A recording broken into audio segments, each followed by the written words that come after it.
What's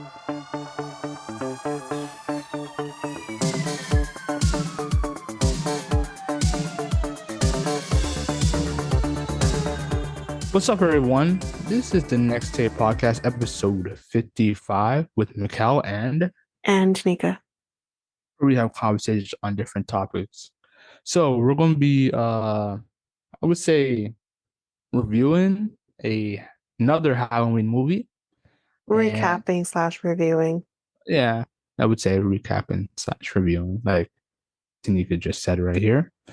Do you want to tell the audience what movie we're going to watch? We are talking about Scream, mainly the first movie.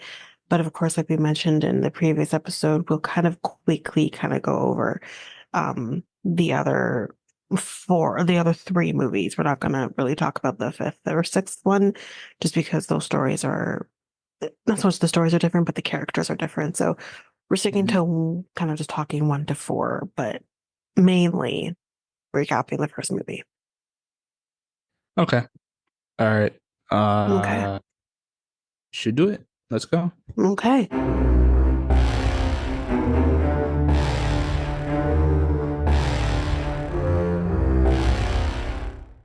Well, first things first, because this is like these movies have been part of my life now since I was a kid. I think I was probably 8 or 9 when I first saw the second movie. And so they're not new for me, but they are new for you. So, Mikel, what do you think? Yeah. I only watched the first one. Mm-hmm. so like, Well, the first one's the best one. Yeah. So what do you think? It was pretty good. We finally got him on one. Yeah, One that he it was likes. pretty good. Okay. I would say the only factor, like, the boyfriend was a little predictable. The way how they just like, you know, he just got darker and darker during the movie, and the way how his facial expressions, Yeah. like, you know, you just like, yeah, he's a killer. He's a killer. You can't. Yeah. But the other guy just caught me off guard a little bit. I was like, oh, okay, all right. Yeah, I think with the movies, with this particular movie, I will definitely say it gets in terms of who the killers are, it gets better. It's harder to tell who it is, and the motives they're all kind of linked to some extent. But with the first movie, yes, I would agree. I think they did it on purpose, though. I think they did it in such a way where you kind of had this idea that probably like Billy's involved to some extent, but you don't expect Stu. And you also don't know why Stu. That's good. That's good writing right there. Yeah. Because even though a lot of the dialogue is so 90s, you know. Because it is. And a little bit like, you know, early 2000s, right? No, it's early 90s. Early 90s? Is it early 90s? Scream's early. Scream is the first one? The first 90, one was... I think it's 90. It's 94, 95. Oh, wow. Yeah, it's early 90s. Okay. Yeah. No, and another thing is a lot of the actors look like they're in their like we had this discussion with the first Spider-Man, right? With like Tobey Maguire and his cast. Yeah, they're not teenagers. They're not really teenagers. No. Mid-20s. But that's how it was in the 90s. Like, I'm not surprised by that by any means, because like even what's the one movie there? I think it's called She's All That, with Freddie Prinze Jr. and like everyone else there. And I think Paul Walker is also in that one. They're supposed to be playing teenagers, and they're not. You know, like that's kind of how those movies were back then. Like, they didn't know all of them. Every single one, even like the background actors, they look like they're in like their mid-20s to 30s. Like, are you really trying to make me think that Dewey's 25? Like, no. No, No, no. no, he was like in his And 30s. the reporter, she's in her mid 30s, in my opinion. Well, Courtney Cox, I think at the time she would have been probably in her 30s because she was like, she had already kind of started. I think she started with Friends. Did she start with Friends or maybe Friends was Hmm. after? Um, Oh, so yeah, yeah. like yeah, Hmm. yeah, Interesting. Okay. yeah. But I Yeah. think like Nev Campbell, who plays Cindy, I think Hmm. she may have been one of the younger ones. I'm not sure if sorry guys, I cannot remember Billy's real name, but Hmm. for any Riverdale So I fans, you gotta, recognize him there too. yeah, yeah. He's But, so hot. yeah, I He never this watched Riverdale. I never watched Yeah, Riverdale. no. I kind of came off of Riverdale. Yeah, He yeah. wasn't um he hasn't been on the show. Well, the show's done now, but he hadn't been on the show for a bit. Hmm. Um but like I think I, he's like in his 50s now, so he would have been in his 20s at the time. mm, Yeah. I have a question. It does Jenny Ortega's character has any connection towards the Cindy Prescott? Uh, No, so we're kind of going kind of I okay. I know I'm going off No, no, but no. So like Jenny it Ortega, she is supposed to be playing the half sister of the other one who I can't remember her name now, but she's been fired from this franchise. yeah, I know. And she is actually the illegitimate daughter of Billy Loomis. So that's the connection to the Oh, movies. Hmm. to the first one? Is it to the first one, or is it that's the Billy from Billy Loomis, the one from that was who dies in? in this movie, yes. So Did she what? look like, or did she look like a sister or a daughter from Sydney's press? Like No, that's where I because got the connection. I was like, they kind of look like the way the bangs, the hair, the etc. And no, then I I get just like, no. No. So Jenny Ortega's not even her character is not even related to oh, really okay, anybody, except for the fact that she's a half sister to that character who is the daughter of Billy Loomis, and I don't know if I don't think he ever knew when he was alive. I don't want to give anything else right. away, but she kind of deals with the um the stigma of being the daughter of a murderer, of a serial killer, really, because he was a serial killer. So So who did yeah. Billy had? The only one I Oh, can Billy was say having is, sex with people who wasn't Cindy because Cindy wasn't giving it to him, right? So he oh, was okay, cheating on her. right, Yeah, 100% he was cheating on her. But yeah, that's that. right. They kind of needed to connect it in some way. But Cindy, she does appear in like I said, she doesn't appear in the sixth movie. She will be in the most recent one. Um, Mm, but she was in the fifth movie, and she had smaller kids. So, because again, like he would have had her, or whoever he had sex with, who got pregnant with hmm, her. Well, hmm, the mother, who we never see. right. Um, she would have gone pregnant with her in high school, right? So that's why she's Yeah. older. Um, but yeah, like the Uh, whole thing there, like she never knew at first that she was related to Billy Loomis, and okay, she found that interesting. out, and It's just, that they had a dad, and he dipped because he never knew that either. So yeah. yeah, it's just she just the character that Jenny attacked. It just looks like Sydney in my opinion. But like, wow, okay, Billy, that makes kind of makes sense. So does the Mhm. movie connect from two to five? Like, are these connections like? Okay, so let's kind of No, talk. Let's kind of talk the movies in general, because we're yeah, gonna recap the first one, but we can kind of just talk about I know, the but connections between the movies. Since again, spoiler alert at this point, if you haven't watched Scream, you want to watch yeah, it, stop it yeah, now so you don't get spoiled. yeah. But we are going to kind of talk about the other movies as well. Just- I mean, we can summarize it. You don't have to like go No, like no, no, no, no. I'm not going to really go over like fine tooth comb, but I'm going to yeah, some explain to you where the connections lie. yeah, yeah, But yeah. we can kind of just talk quickly about each movie, so that helps with the connections. So in the second movie, this Yeah. is where she goes to college. Um, and she's dating another guy or whatever, and everything's Sydney, right? yes. Okay, so But we also have Randy as well, who's gone as well. And yeah, I think those are the only two people from Woodsboro who go, because everyone else has been killed. So basically, the killers is, because there are two killers, there's this guy who was in class with Randy. So he's like a classmate of Randy's. He's also friends with Sydney's boyfriend, who does get killed. Spoiler alert. He's one of the killers. But the main killer, the more interesting connection to the other movie, is Billy Loomis's mom. So if you remember with Billy Loomis, he kind of like, my mom left because your horror mother cheated with my father. So Billy Loomis's mom, to avenge her son's death, is trying to kill Cindy.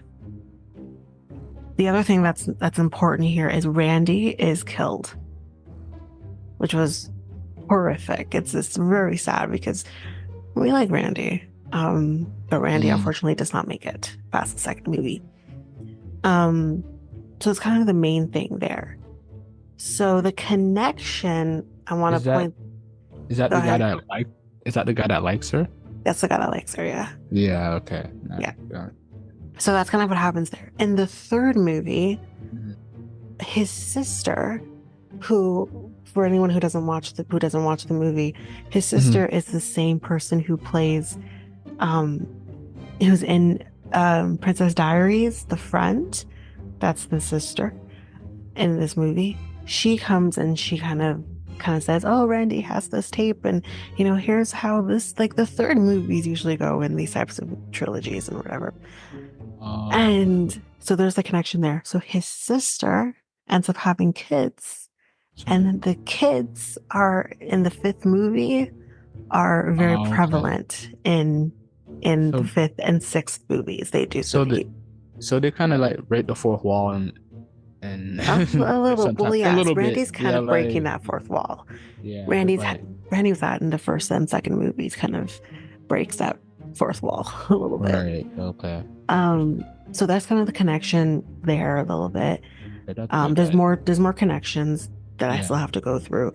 In the third movie, what they're kind of doing is creating because the theme with the Scream movies is that they create these other movies off of the story of Woodsboro because of Courtney Cox's character made a book and all that.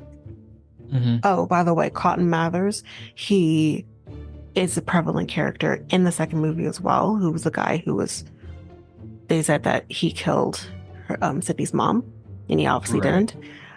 He ends up dying in the third movie, so he doesn't make it very far either.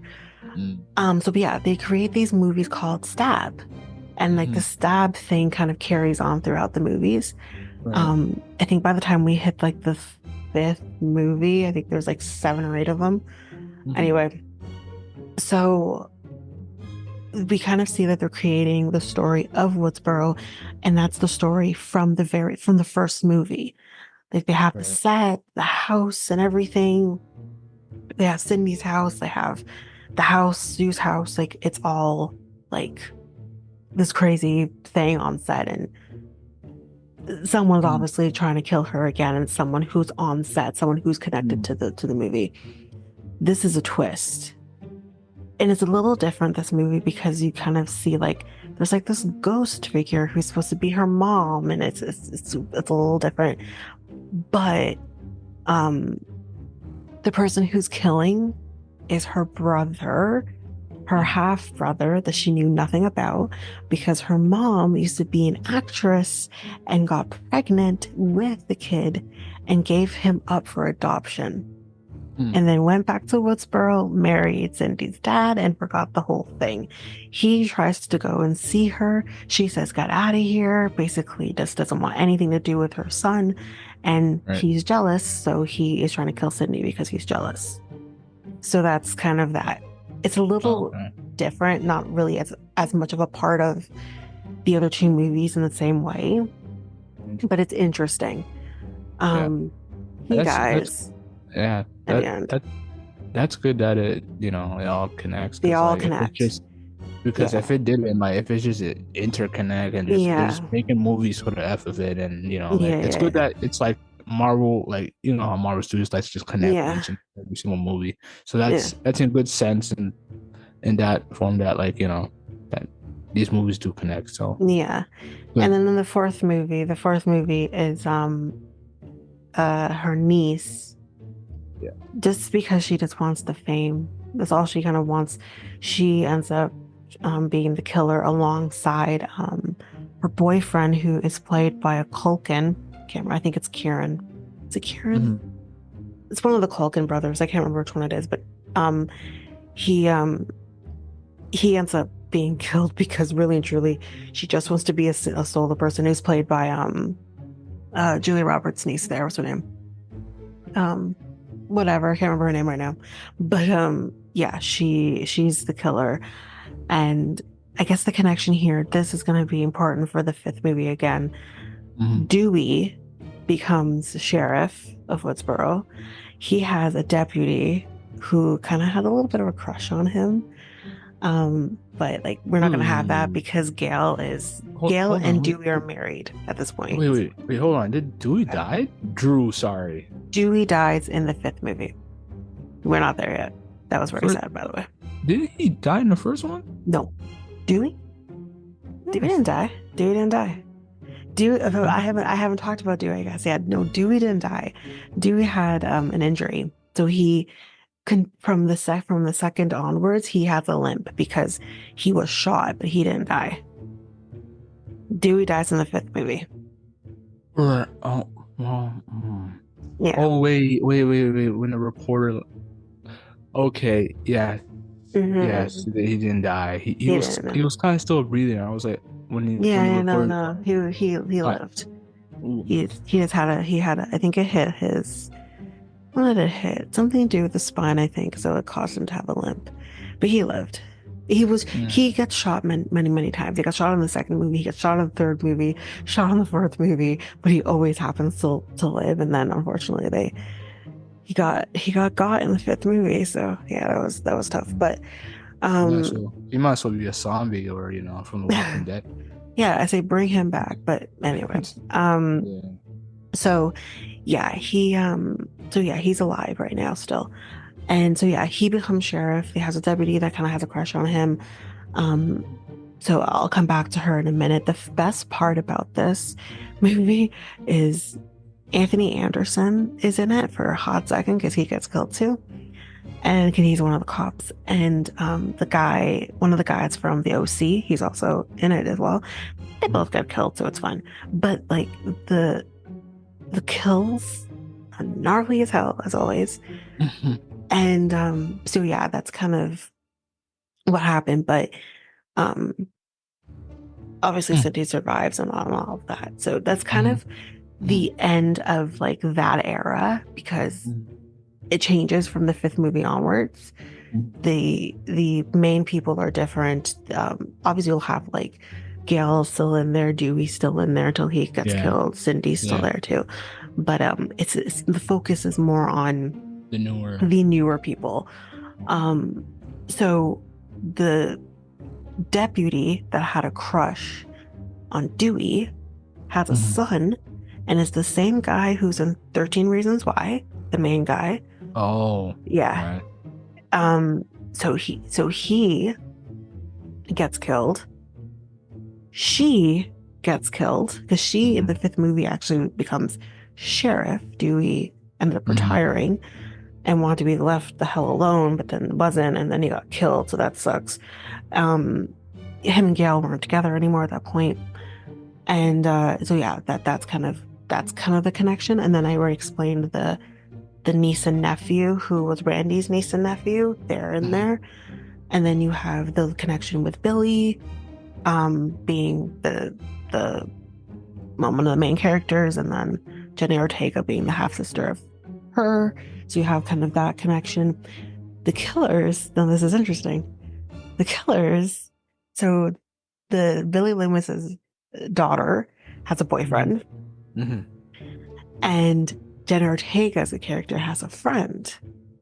The friend is related to Stu and lives in the same fucking house that Stu lived in, where the murders happened.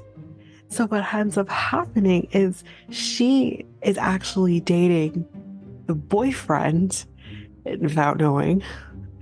And she's like throwing a party, sound familiar, at the house. Yeah. And what ends up they kind of draw the people in.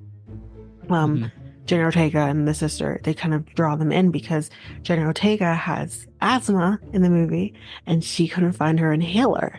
And she's like, oh, she would have an inhaler for me, like a backup inhaler. So we're going to go to the house.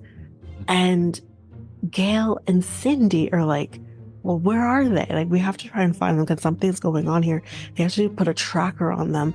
And both of them, when they realize where they're at, they're like, oh, shit.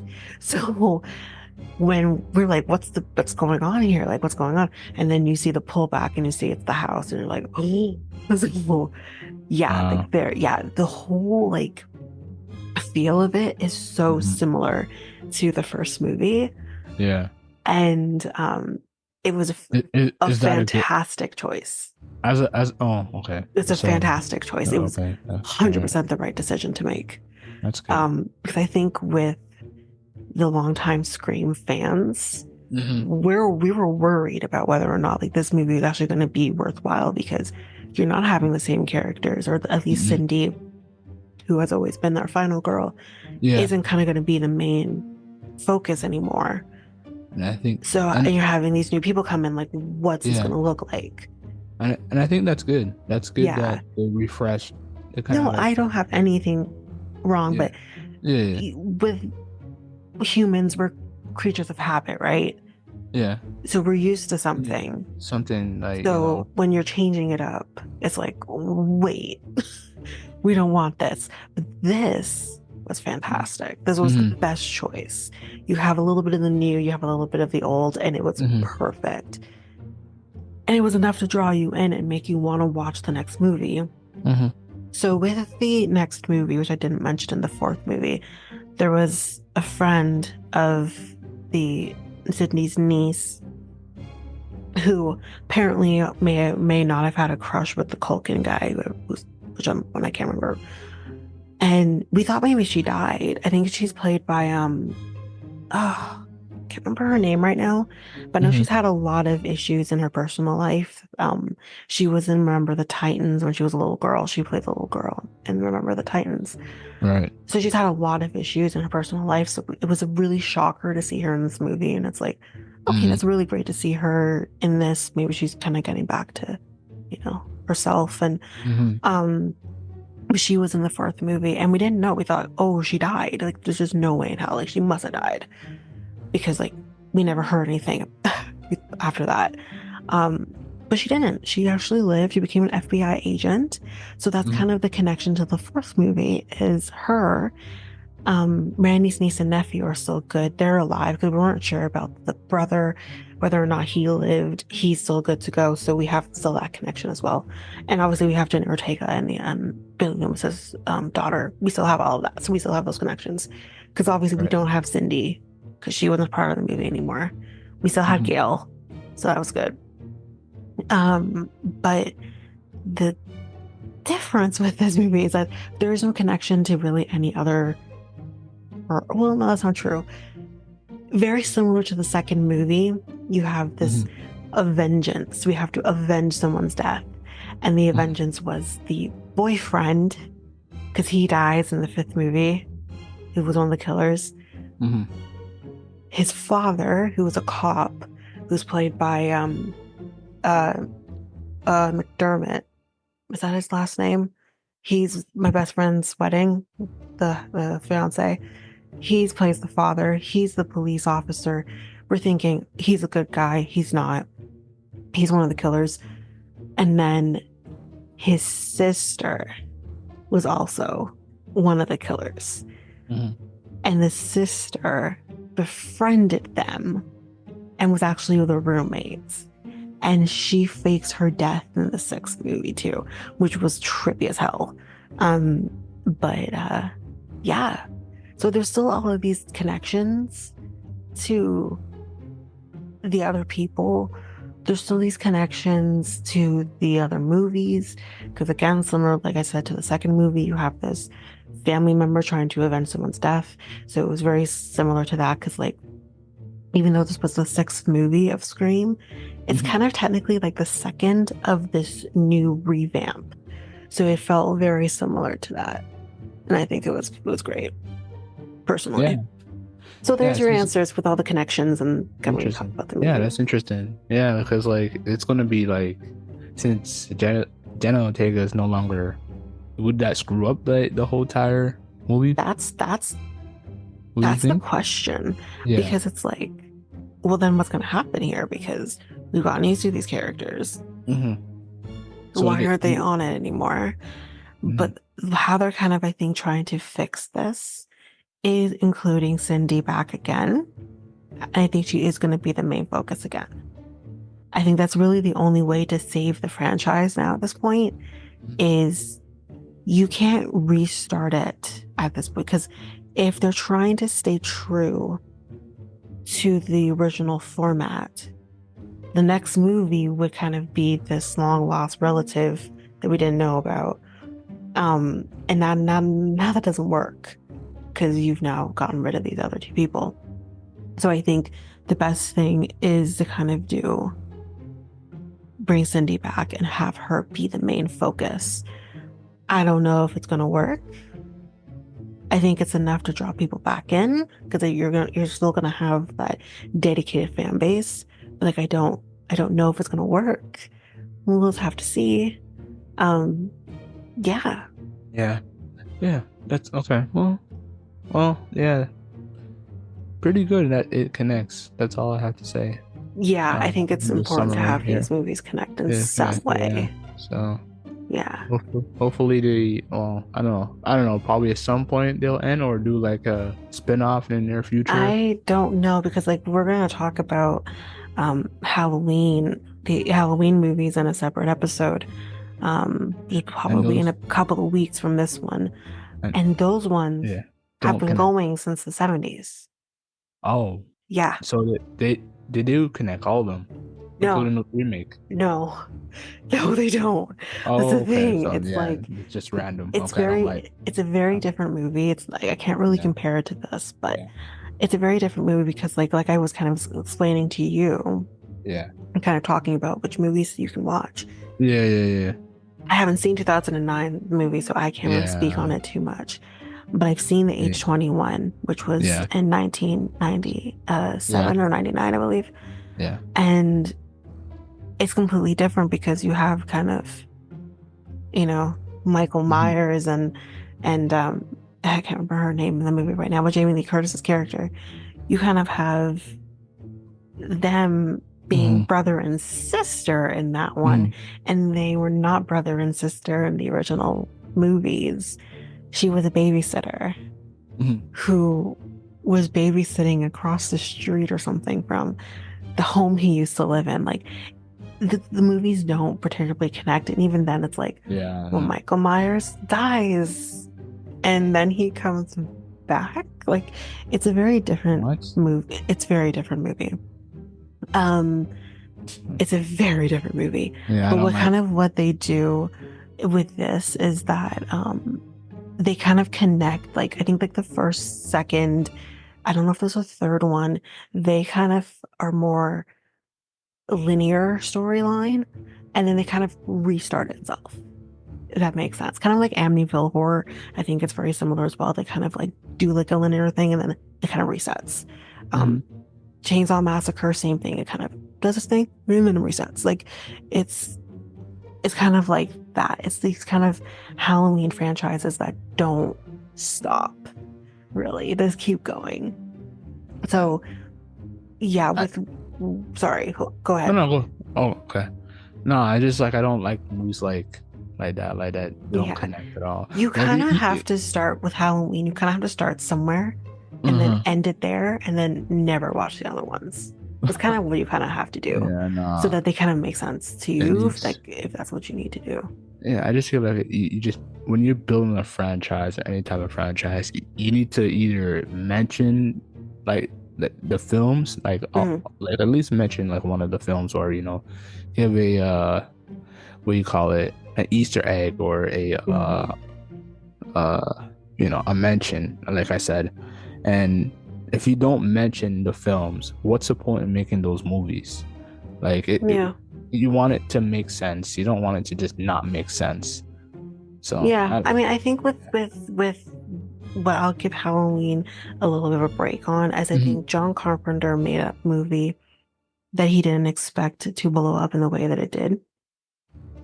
mhm, And it was created at a time where it was, I mean, I don't know what the budget was for that movie, but if you watch the movie, it literally is something that is like one location. There's nothing more to it. It's like a mhm, one or two location thing. This is a movie back in the 70s, and this was Jamie Lee Curtis's first major role was this mhm, movie. And it it's kind of a movie that kind of just expands over one night for the most part. There's not much to the movie. And I think like it just wasn't meant to blow up in the way that it did. mhm, It almost didn't happen. This movie almost didn't happen. So I think like that's maybe the issue. And again, with the second movie, even which I think came out in the early 80s, from my understanding, I haven't seen it, but we actually did talk about it with um who the guest who's going to be on that one, and he was a guest for a paranormal episode, John Brazzard.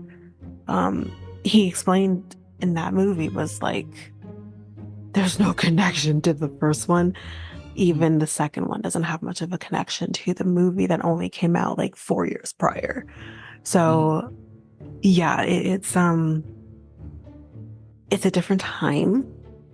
I think we have to take that into consideration, mhm. that it is a very, very different time. And movies True. are very different back then. Mhm, And what I will say in its defense is again, I haven't seen the 2009 movies, so I'm not even sure what connections there are with that one. mhm, But with the 2018 one, which was my first introduction to the Halloween movies, and I mhm, loved it, mhm, is connected to the 2021 one, which I hated. It's horrible. mhm, It was mhm. so bad. I didn't even finish it. It's so bad. Okay. Well, I heard from a coworker that I used to work with, Mhm. that it was bad. He didn't watch it. So So fucking yeah. horrible. So I watched it because I had Crave at the time. I didn't even finish it. I think the only reason I continued watching it is because I wanted to know what happened with like the cop, for example. I wanted to know what happened with him. And then you had Michael, um, what's his name? Michael, blah, blah. I No, no, no. No, the actor. oh the actor, yeah. Yeah, it's not even coming to me. But I like to call him Farmer Ted from 16 Candles. Mm-hmm. Him. He was also on Edward Scissorhands. Him. If you don't know who I'm talking about, then you might be too young to listen to this podcast. Right. But he's in the movie, and I love Hmm. him. Um, and he actually the only connection to the older movies, besides just Michael coming back to try and finish off Jamie Lee Curtis, Right. is that he was actually playing a character from the very first movie. So that was interesting. And um but I also love him, so I'm like, I'm watching it because I like him. But the movie was really fucking horrible. It was so bad. I've already told Mikel, don't watch it by any means possible. You don't want to subject yourself to that. It was horrible. 2018 is perfect. It was a really good movie. but we'll talk about that when we talk about that movie. All right. Okay. Nice. Anything else you want to talk about before we head into the recap? Um. Nothing. Just like like I said, I just like film What would you sentiment. rate it? What would you rate this movie? Oh, jeez. As a if it was a thriller, it's It's least meant to be better. a horror movie. It's It is horror a horror movie. movie, yes. I wasn't really scared. I was more into the more thriller element of the movie. It had thriller elements a little bit. Mhm. I would say like an 8. I'll give 8 it out of what, 10? 8 out of 10. Yeah. Okay, that's pretty good. Yeah. Um, Yeah.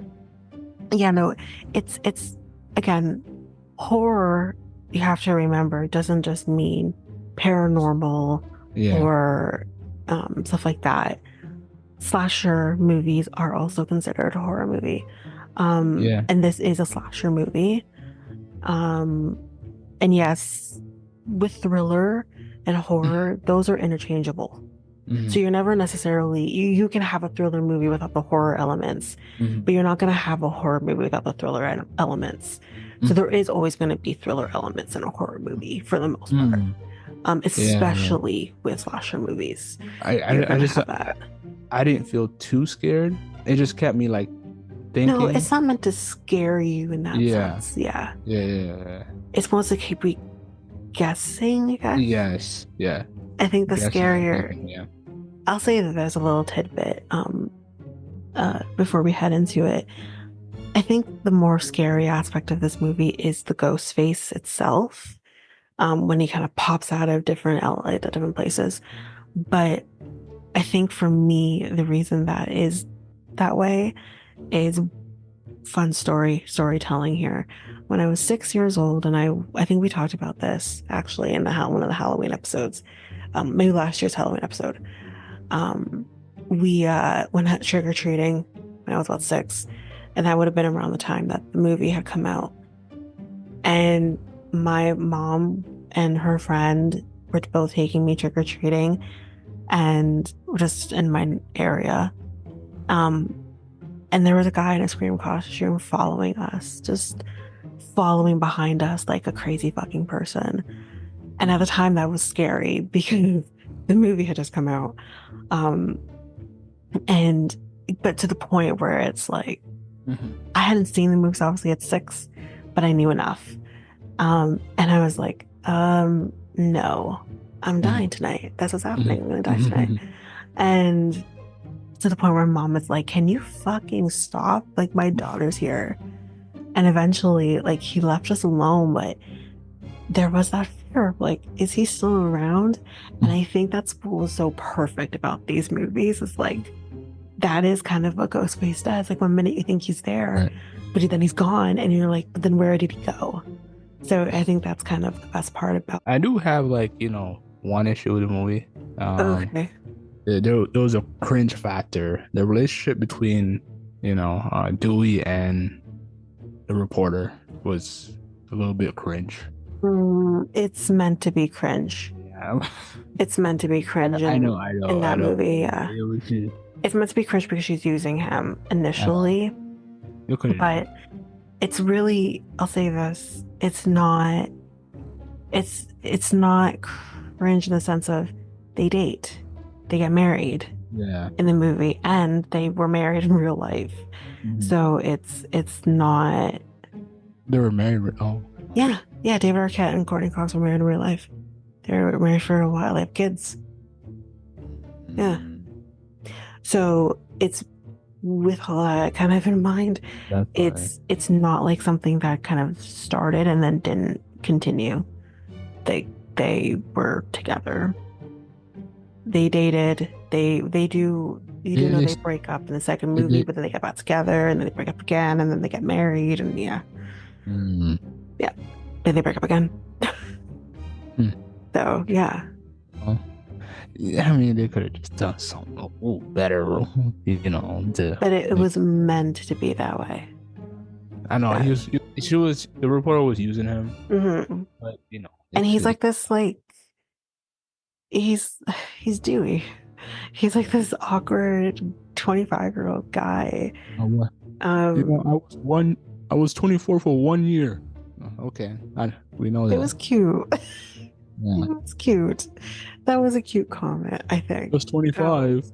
Okay. Yeah, because she No. says like most of her demographic is between like the ages of, I don't know, she's like 18 and 24 or something like that. So I guess I just missed you. And he's like, well, I was Mm. 24 for a year. That was cute. I thought it was cute. Whatever. I thought it was cute because he's crushing on her, and like yes, she's using him for intel initially, but then like she's Mm. crushing on him. So Mm. it's not like completely out of left field, especially because like they carry that on. And like when he dies, like she's completely devastated. Even though they weren't together at that point, she was like her character was completely devastated by his death. So it continues on, Mhm. not just in And, this movie. and where's the black people in this movie? Come on. Come There's not. on. Come Well, on. here's what I'll say about black people in this movie. Yeah. There is a black guy in the third movie. Nice. I think he dies. Obviously. I think he died. I can't remember. Did he die or did he ditch? I can't Obviously. remember. Actually, he might have ditched and survived. Mm. There was a black guy in the second movie. He ditched as well because he saw what was happening. He's like, "Yo, death follows you, Gail. I'm out." So, Is it this what's his name? Justice Smith? Is it him? I don't know that name. He I recognize them, but like I don't know their names. you might know who he is. You seen him. You just don't know his name. No, I recognize their faces, but I don't know their names. Okay. Yeah, because obviously I've seen the movie, so like I know what they look like. I just don't know their names. Wait, the third movie, right? Both of them, the third movie, and then there's one in the second movie as well. He actually plays plays Gail's camera guy, and he ditches because he lives like he ditches because like I heard what happened to your last camera guy, so I'm fucking out. Yeah, no, he wouldn't be. He'd be younger. Yeah, I thought he would be fifth or the fifth film or the sixth film. There's Anthony Anderson, like I mentioned in the fourth movie. Like I said, he dies. Who else? No one in the fifth and sixth movie. Well, here's the thing: the Randy's niece and nephew are biracial, so there you go. They live. Trying to remember if there's anyone else. Guess not. Interesting. I guess that's it. I mean, and then also like with like Jenny Ortega and her sister too, like they're people of minority, so there you go as well. Okay. Yeah. Okay, that's it. That's it. Just not all about people. Oh. Omar Epps is also in the second movie, and Jada Pinkett Smith is also in the second movie. They die within the first 5 minutes of the movie, though. But they are in it. They are in it. Oh, and Cindy has a friend who's black in the second movie. She dies too.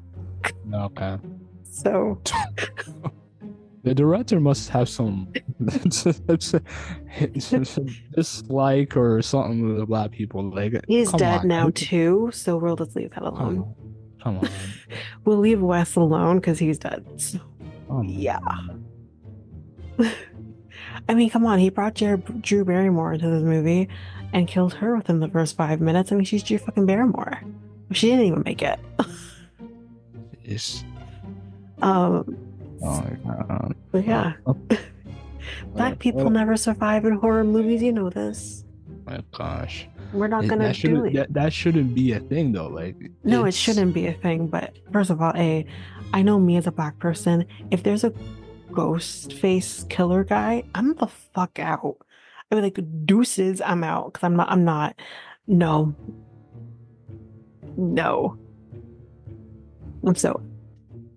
I'm not about to get killed by this thing. Nah, that's how we live. We dip. Anyway. Okay. Ready to start recapping a little bit then? Let's start recapping a little bit. Okay. So, as mentioned, I mentioned Drew Barrymore. So this was probably, again, one of the most perfect things that they ever did because it drew people in to want to watch this movie. Drew Barrymore is one of the biggest people in this movie at the time, and she dies instantly. But anyways, we hear the phone ringing. I don't know what her name is in this movie. Again, I'm just going to call her Drew, so bear with me. Drew picks up the phone and she's like, hello. And he's having like this guy on the other line who has kind of a really sexy voice, but it's fine. It's bad. And he's like, hello. And, he asks for whatever. And she's like, I think you have the wrong number. Hangs up the phone. Phone rings again. It's the same guy.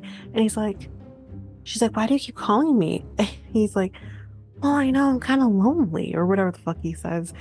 And she's like, there's 1-800 numbers for that. She hangs up the phone again.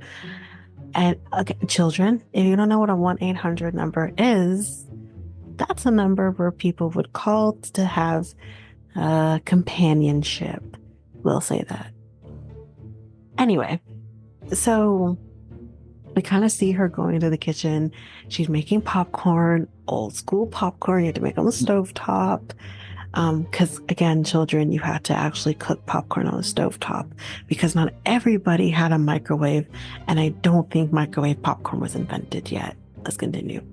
So yeah, the phone rings again, and it's the same guy, and she's like, again, why do you keep calling me?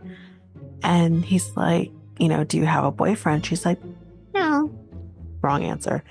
And they're like, okay, what's your favorite scary movie? Which is a thing that carries on through the entire franchise.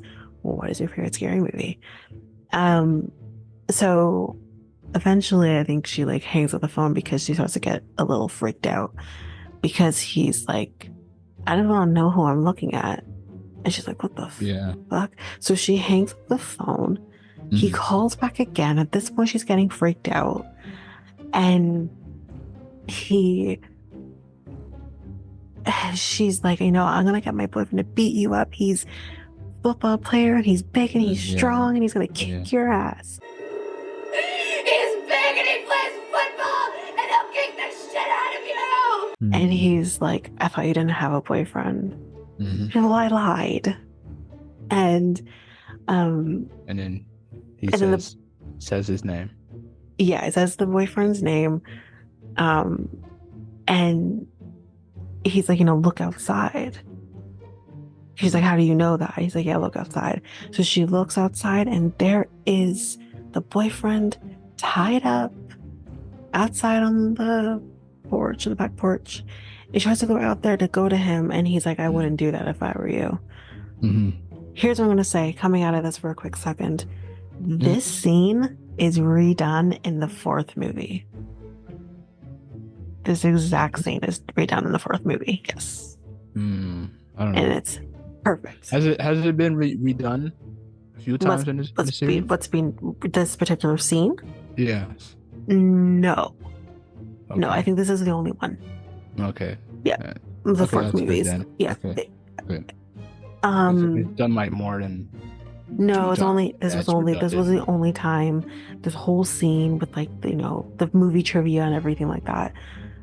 Him, the boyfriend or the love interest tied up.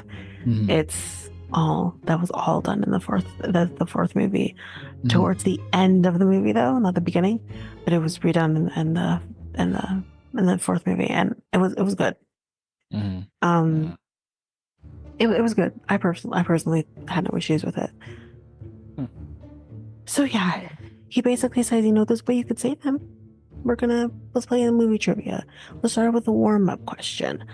And see if I can figure out what the warm-up question was, because I wrote this down, but I've been going off of memory and not my notes, because I always end up doing that. Yeah, so he makes her turn off the lights so she can't see him or anything like that. So yes, start up with a warmer question, whatever. Who is the killer in Halloween? Now we just talked about Halloween. That's Michael Myers. And she answers Michael Myers.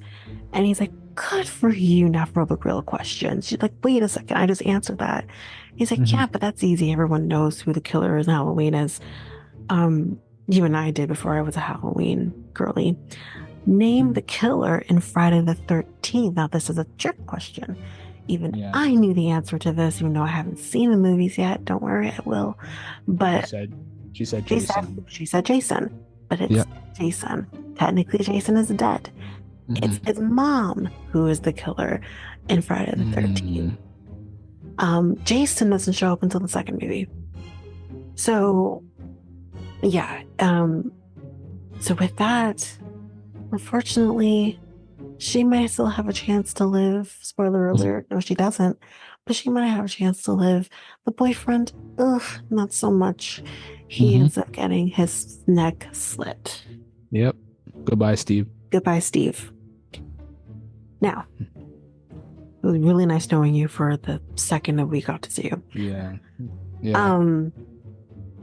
So he says, I have another question for you, though. Final question for you. What door am I at?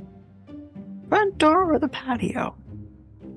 Well, I don't remember which door he was at, but anyway, he's the patio door, because obviously he would have just slit Steve's throat. Anyways, he throws a chair through the patio, through the window of the patio, and obviously she goes running.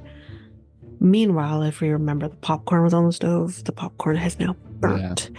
So, popcorn is just about to blow the fuck up. If you watch Scary Movie 3, or Scary Movie 1, it does blow up. That's a joke. She goes to the kitchen and she sees he's in the house. He doesn't see her, but she sees him. So what she ends up doing is she goes out into the patio through the door that's off of the kitchen and hides there. But she keeps peeking through to the door to see if she can see where he is.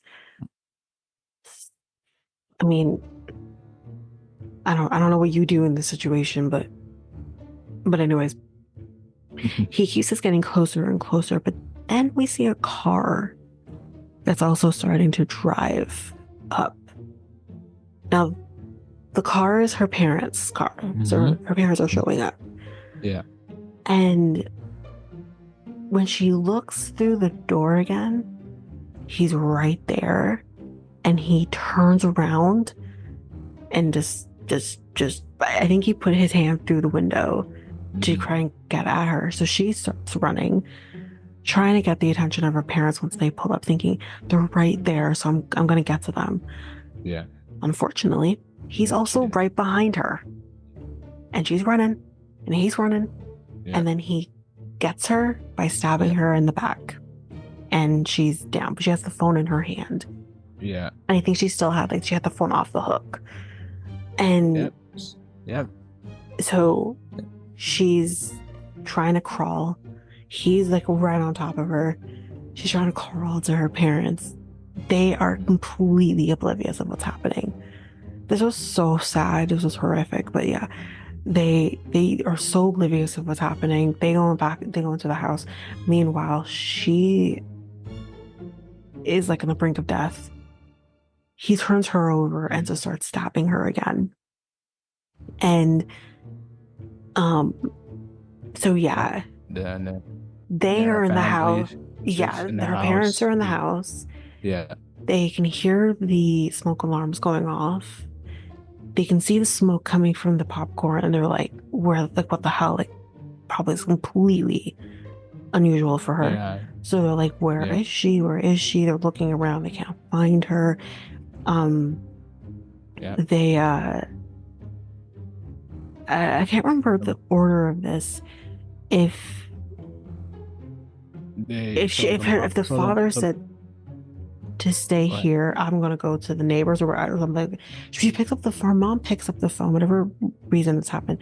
Yeah. Or maybe she picks up the phone first to call the police. Picks up the phone, and she can hear her daughter's gurgling voice on the other end because she's being killed, and she can hear all of it. And then the father hears it too. Yeah. This is when he says, I believe, go get in the car, go to the neighbors, call police. And she steps outside and she screams. And she finds out about her daughter's not only dead, but gutted and hanging off of this tree. And that is the start of the movie, y'all. Yeah. So first 5 or so minutes of this movie, we already have 2 kills. So it's pretty bad. Yeah. So then we meet Cindy Prescott in the next scene, and here, she's just doing her own thing, minding her own business, and here comes her sexy ass boyfriend, Billy Loomis, just crawling through the window like he is Dawson from Dawson's Creek. Here's the thing with Hollywood. Here's the thing I have on with Hollywood. Why do you like the name Prescott so much? Is Prescott used in other movies? Yes, and video games as well. Prescott, Maybe it started with Cindy Prescott. I don't know. It's just it's just funny to me, how Hollywood likes the movies. Hollywood like to use the character name Prescott. So yeah. So but he kind of crawling through like he's Dawson, and again, if no one understands that reference, again, you might be too young to listen to this podcast. But coming through and she screamed because she's freaked out by him coming through, and she's like, "What the hell are you doing here?" And her dad is like, "I heard a scream. What's going on?" And it's like, "No, nothing's going here. Nothing's going on here. Okay, bye." He's gonna be going out of town, so we're not gonna see much of her dad here. We don't see much of her dad in really any of these movies. So we see a little bit of him in the second movie, but that's about it. So he's gone until further notice. But Billy's still sticking around, and it's kind of here that we kind of learn a little bit of, she's not having sex with her boyfriend, which is totally fine. Just because you have a boyfriend does not mean he is entitled to your body. Okay? Ladies? Okay? Anyway, we do find out that maybe the reason she's not having sex with him is due to trauma because of her mom. We don't really learn much a lot here about her mother, but I'm just going to say it all here now.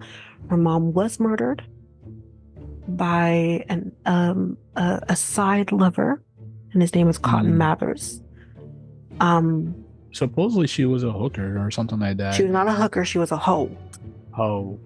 She wasn't a hooker. She liked sex, and she liked sex with all the men in Woodsboro, which whatever, but you're married, so that's an issue. And we do what I will say here is kind of going into the third movie. Probably the reason why her mom was that way was also due to sexual trauma, because she gave up a child. And she was kind of used and abused in Hollywood, so that's probably why. Yeah. Anyway, so basically how we kind of end this scene off is, even though Cindy's not giving it up to him, which, I mean, under the circumstances, I would not either, I don't think. But she says, "Would you be okay with the PG-13 rated kind of situation?" And he's like, "What?" And she basically flashes him, and he's like, "Okay." I guess just staring at boobs is going to be enough. But anyway, men like boobs, but men also like to touch them. So anyways. But that's the introduction to both Cindy and Billy. So the next day, we have half the news crews piling up at the high school. Obviously, this has to do with the 2 deaths that we talked about earlier. And here we kind of meet her best friend. We meet Cindy's best friend, Tatum. We meet her. She's great. She doesn't survive, but she's great while we have her. And we also meet Dewey, who's actually Tatum's brother, and he is a police officer, so we meet them. And we see kind of, I think at one point, we see Sid being questioned by the police because everyone's being questioned. And this is kind of where we find out a little bit more of, oh, there's something going on when it comes to her mom, and her mom's been killed. And we kind of opening up a little bit about what's kind of going on there. We meet Randy and Stu, kind of along with everyone else. We've met Tatum, like I mentioned. We have Billy, we have Cindy, we have Randy, this is kind of like, you can kind of tell it's kind of like the friend group, kind of the friend group or whatever.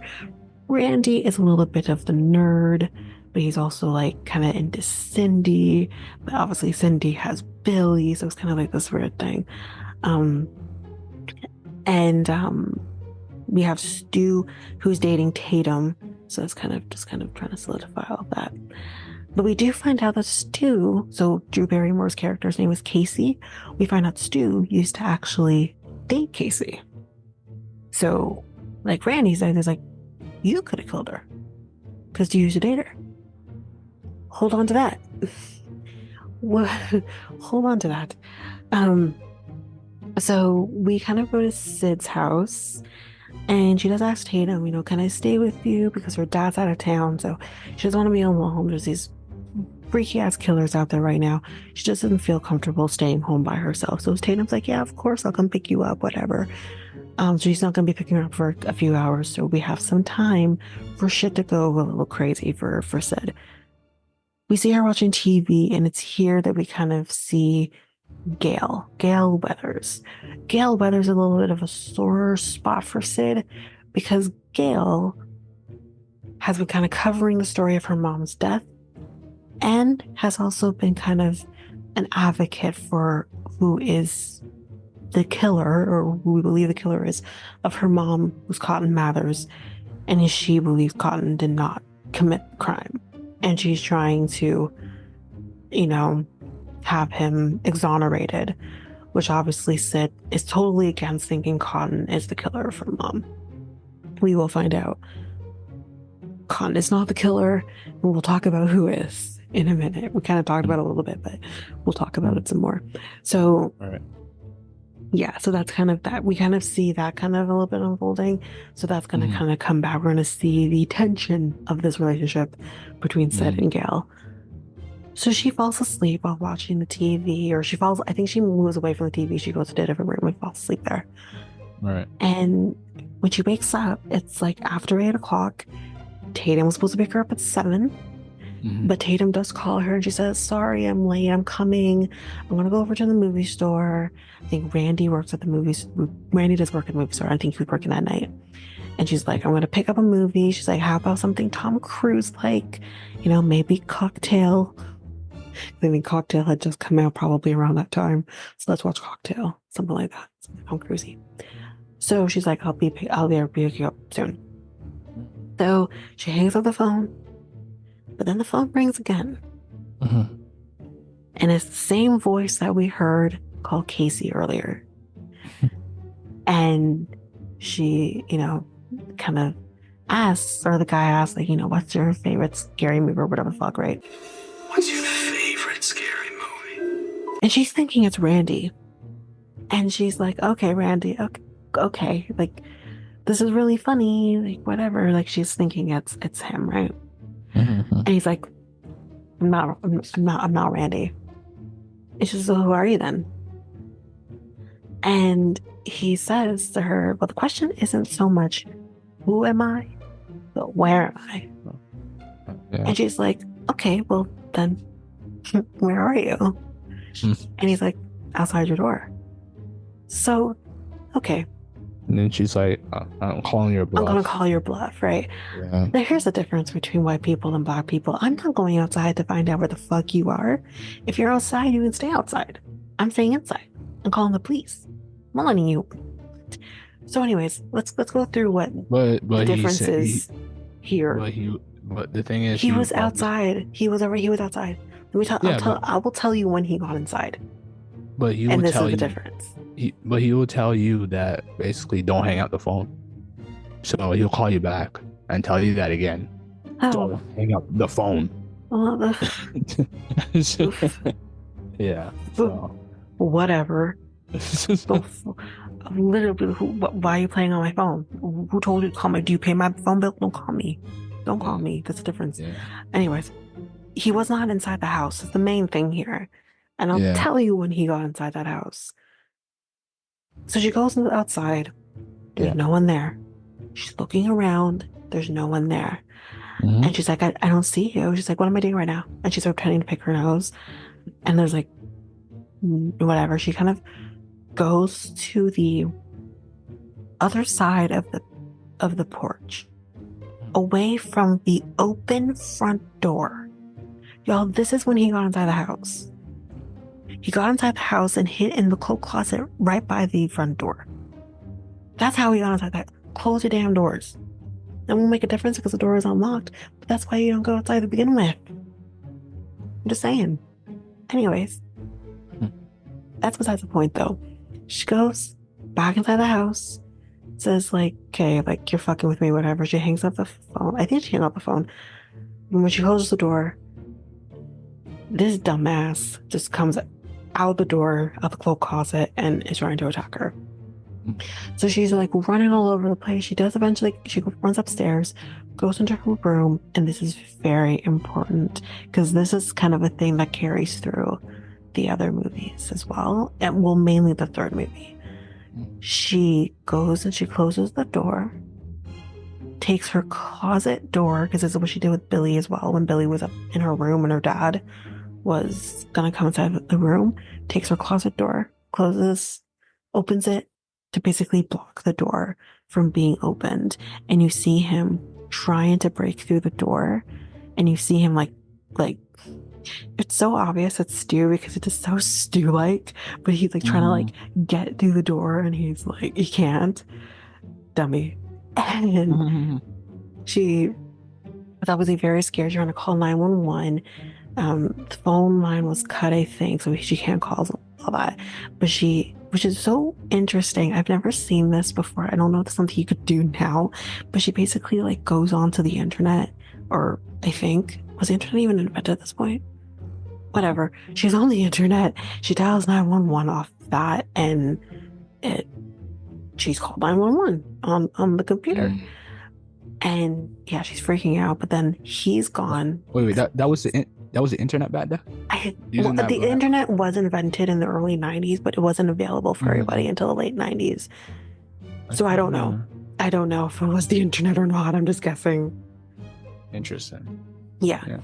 No, the internet was invented. It might have even been the late 80s that the internet was invented, but it just wasn't available to everybody until the late 90s. It was gatekept by the I think some people could buy it, but like you'd be paying a pretty penny for it. So yeah, like I think you could buy it. It's just really expensive. Anyway, so then we see Billy crawling through the window again, like he's fucking Dawson. Crawling through the window, he's like, I heard screaming. From where, sir? Where the hell did you hear the screaming? And then phone dropped. And the phone drops out. Yeah. That's when I know it's like you just spoiled the movie for me. Well, right there, kind of in a way, but here's what. Yes and no, and here's why.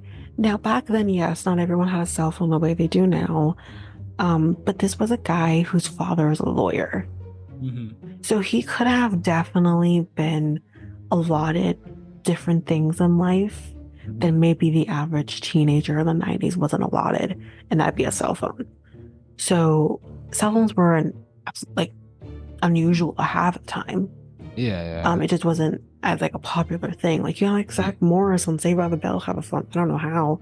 But like at least with like Billy, it's like it's not crazy that he would have a cell phone because his dad's a lawyer and probably can afford a cell phone for his kid. You know what I mean? Like, it wasn't crazy to me. But I mean, like, you had a phone in your pocket. Suspicious. Well, don't we all have phone in our pockets?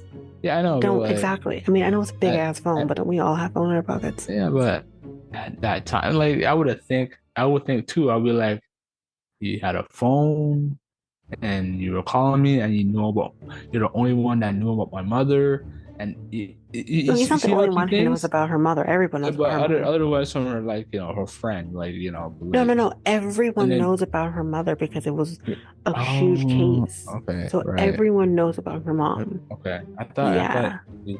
okay, Yeah, no, everyone knows. Like there might be intimate details that maybe he might know or Tatum might know or like whatever.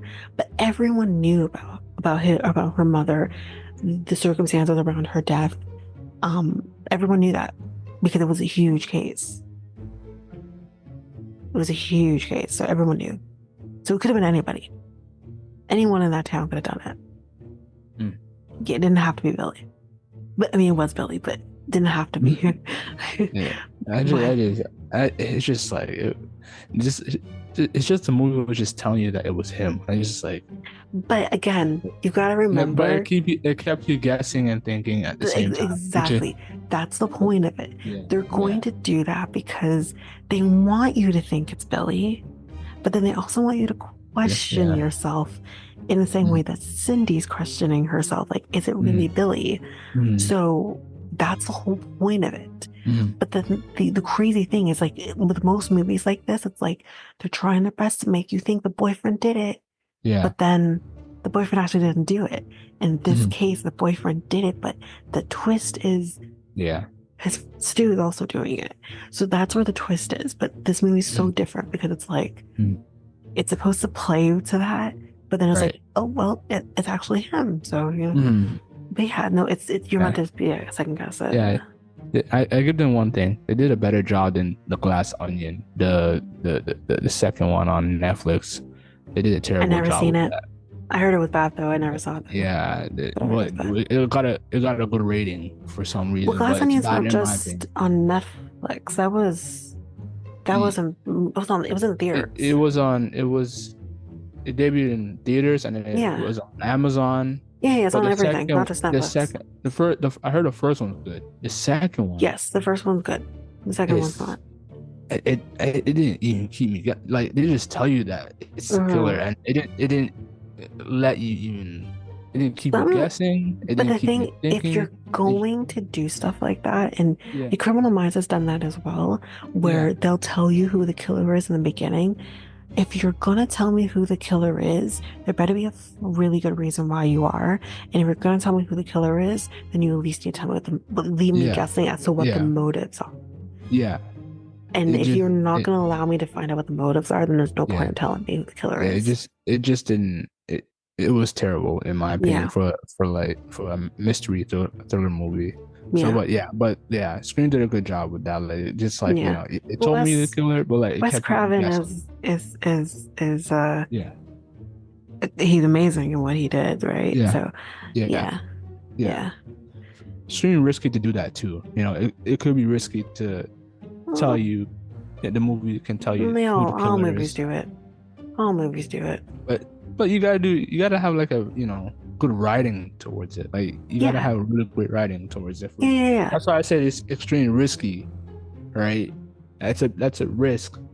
Are you willing to take that risk to just tell me the killer that early in the movie, right? But they technically didn't. They technically.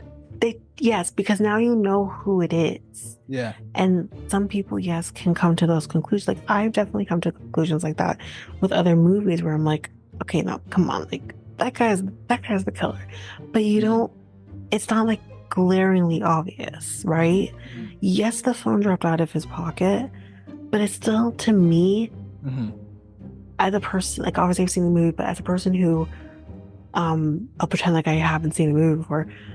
It's not glaringly obvious that it's him. Only because, yes, he has a cell phone that most people his age probably didn't have at the time. But his dad's a lawyer. And I know lawyers aren't paid cheaply. So you kind of can say like, well, if he has a cell phone, maybe daddy gave him a cell phone. And he is not necessarily a killer because he has a cell phone. I personally think Cindy drew to a conclusion really quick without thinking that through. But at the same time, I understand why she came to the conclusion the way she did as quickly as she did. I would too. I would. Yeah, no, but I understand. For her, I understand why. Because she has the trauma and she trusts no one. Yeah, and then but you combine that. She was afraid at that moment too. So like, yes. you know, like yes, your mind takes in a lot of ways in that moment. So yeah. Mm-hmm. So.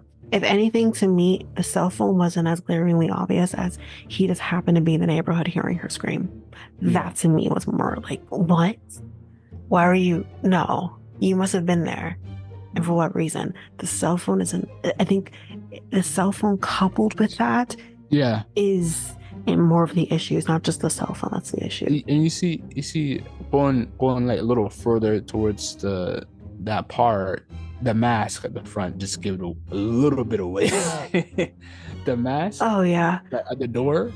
Yeah, but remember that wouldn't have. Okay, I want to make sure you caught on to this. You do know that he wasn't the one who was attacking her, right? Yeah. Billy was not the one attacking her, it was Stu. Yeah. Right. Yeah. The person who killed Casey was Billy. Uh-huh. So basically what they're doing is they're picking who they want dead, and the other person is killing them or going after them. Right. So the person who dropped the mask wasn't Billy, it was Stu. Or it could have been Billy's mask and he dropped it, but it was Stu. Stu dropped the mask. It wasn't Billy. Okay. Yeah. Okay, go on from that part. But yes. Yeah. She freaks out because she sees the phone drop. She tells the police he did it, and he gets arrested. And he was like, Cindy. He's just like yelling after her. He's like, I didn't do it. No. Tell him I didn't do it. Tell him. Shut up, my guy. You did. You maybe didn't do this particular one, but you did it. I'm not confident you would pass a polygraph, my guy. But anyways, so yes, Tatum shows up to nick of time, and she's like, oh my god, are you okay? No, ma'am, see, if you picked her up, this wouldn't have happened. But anyway, so she goes to the police station. We see Billy at the police station. His dad, aka his lawyer, is also there to kind of be like, he was with me when Casey was killed. Like, but that's true though. He was with Casey. No, wait. He wouldn't have been home. He would have been doing the killing. So did you really have all your eyes on him? Probably not. Right. And yeah, so they're gonna search his cell phone, see like if he's made any phone calls. Right. And yeah, Cindy is kind of there watching the whole thing, but then they end up getting her outside to get her two Tatums, aka Dewey's, and Gail, just doing Gail, shows up and she's like, is there a back entrance to this place? Kind of trying to get a view of her. Gail kind of finds her and Cindy punches her in the face. So there's that. So anyway, we go back to Tatum's. All seems to be fine for now. But then the phone rings. And Tatum's mom comes and says, Sid, it's for you. Thinking it's like her dad, because they've been trying to contact her dad. They can't find her dad. And she goes to answer the phone. It's the same voice that called her earlier, which clearly can't be Billy, because Billy's in jail. So how could it ever be Billy? Well, we might get some answers for that in a little bit. But anyways, that's basically how that. And they're like, Dewey, and the Dewey does not show up until it's already been done and over with. Dewey, come on, get on it. So in school, we're back at this school. Yes, we're back at the school now. And Gail, so Sid sees Gail, and she tries to go over to talk to her, and Gail's like, don't come any closer. And she's like, listen, I apologize for punching you, whatever, but like, do you really truly believe that Con Matters is not responsible for killing my mother? And Gail's like, well, it doesn't matter what my opinion is. your testimony put him in prison. And I think he's on death row, if I'm correct. I can't remember. But yeah, he, you know, you did what you did. And she's like, that's not really answering my question, Gail. Like, do you think he didn't kill my mom? And she's like, no, I don't believe he did. My opinion is I don't believe he did. And again, spoiler alert, he didn't kill her mom. Billy did. So we'll get to that. So yeah, anyway, she goes into the school. We don't teacher get a note or something like that, or the teacher. Yeah, she's in class. Sydney's in class, and then the teacher gets a note, and then about the incident about. Oh wait, hold on. That happened with Casey after Casey and the boyfriend and Steve died, and she got like the note because she had to be. All the students were being tested or being questioned by the police, but that happened earlier. So no. Hold on, wait, no, it didn't happen. It happened. Because you were going into the school. We went to school earlier too. No, hold on. We never see her in class again. That was the only time we saw her in class. And that was after Casey and Steve were killed. Because all of the students that were, I think, in that grade were being questioned by the police. Hold on. I'm trying to remember. Hold on.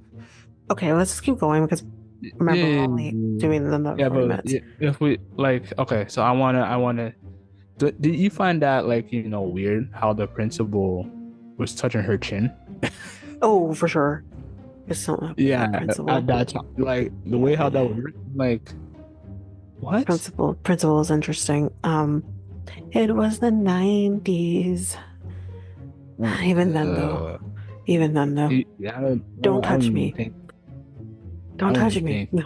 Yeah, I don't think you can I do never that got that close and personal with our principal.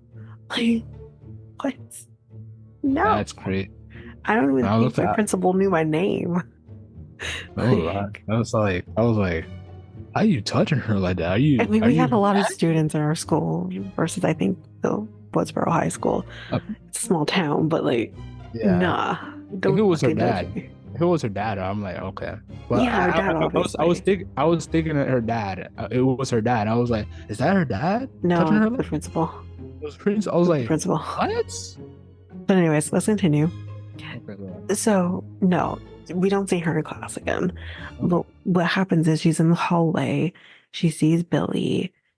He got released, and Billy's like, I didn't do it. He's like, wait, do you still think I did it? She's like, I have trust issues, my guy. So anyway, nothing really comes from that, but she goes to the bathroom. And while she's in the bathroom, these bitchy fucking girls are literally like, oh my god, I don't think anything really happened to her.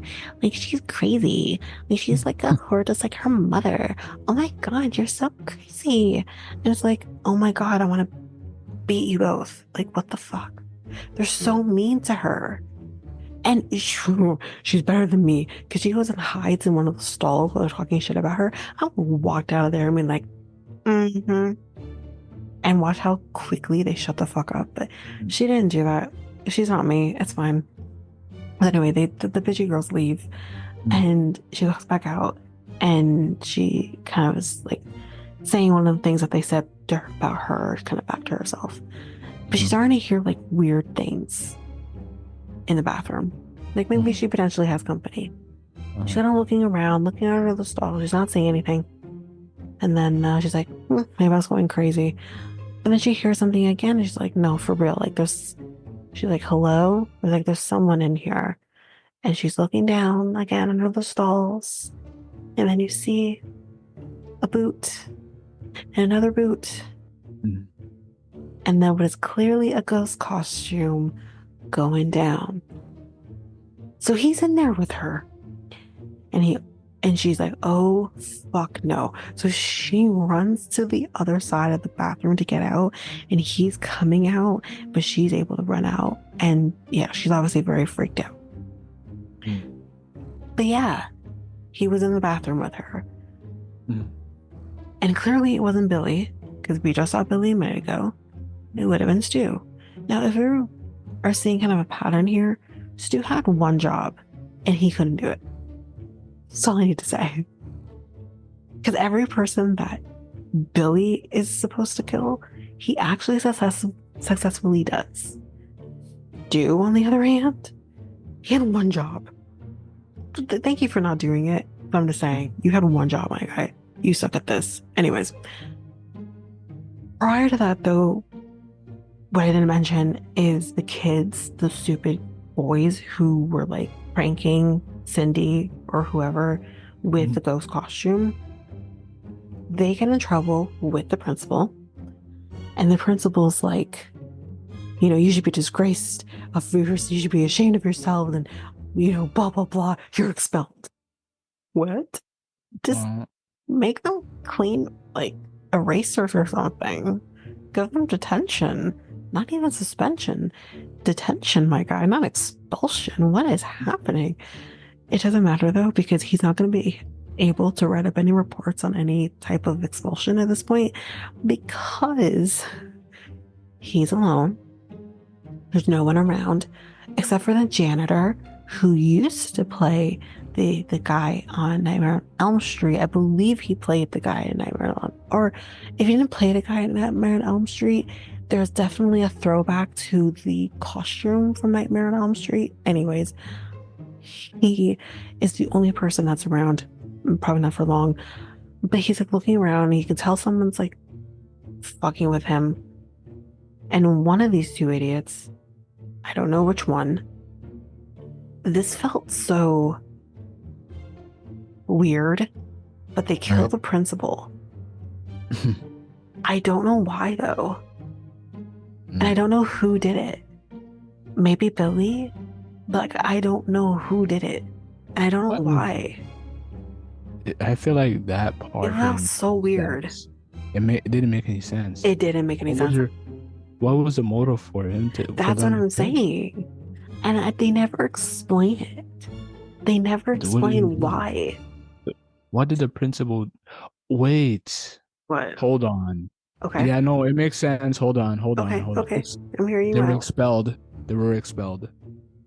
You remember? Who was expelled? No, he expelled the two kids who were pranking. Okay. Right. They didn't actually do anything. They were just pranking. Okay, so it wasn't those are that's who he expelled. Okay, so not Billy or Stu. I don't understand why. It felt weird. Like, I understand Casey. I understood Tatum to an extent. I understand Sid. I understand that. I don't understand the principal. You think those two kids were connected to them though? They were friends? Who? No, because they left the office and within 2 twos, someone's there to kill him. See, what they should have done and written really well is connected those two kids to those two. Or they need to give us a reason why. Yeah, that's the reason. I think the kids would have made no sense. But like, if maybe no, I think the kids wouldn't have made no sense. If they were gonna kill them, it had to be like because of something that happened to them.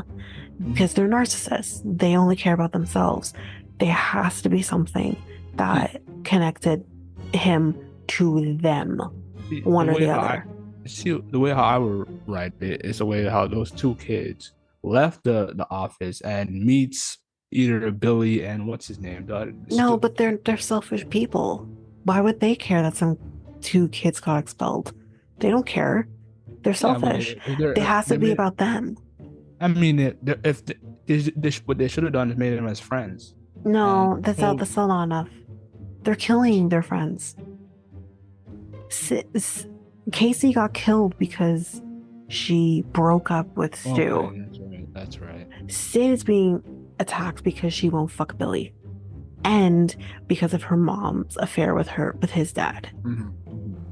Yeah. Tatum got killed because he probably was annoyed by Tatum, and really, she probably was a little bit of a backup plan because of Casey.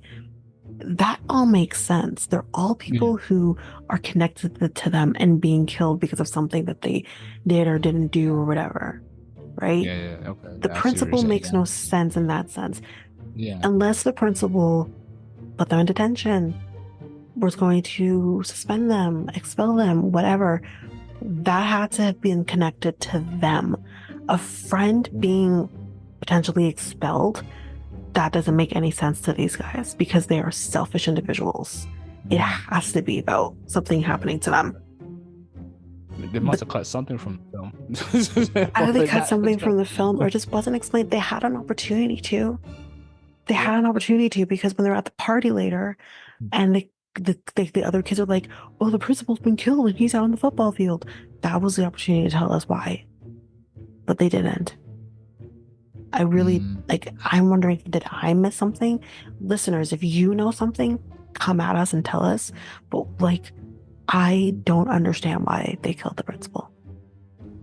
I really don't. Unless, kind of going back to Sid and the inappropriateness of how he seems to be touching some of the girls.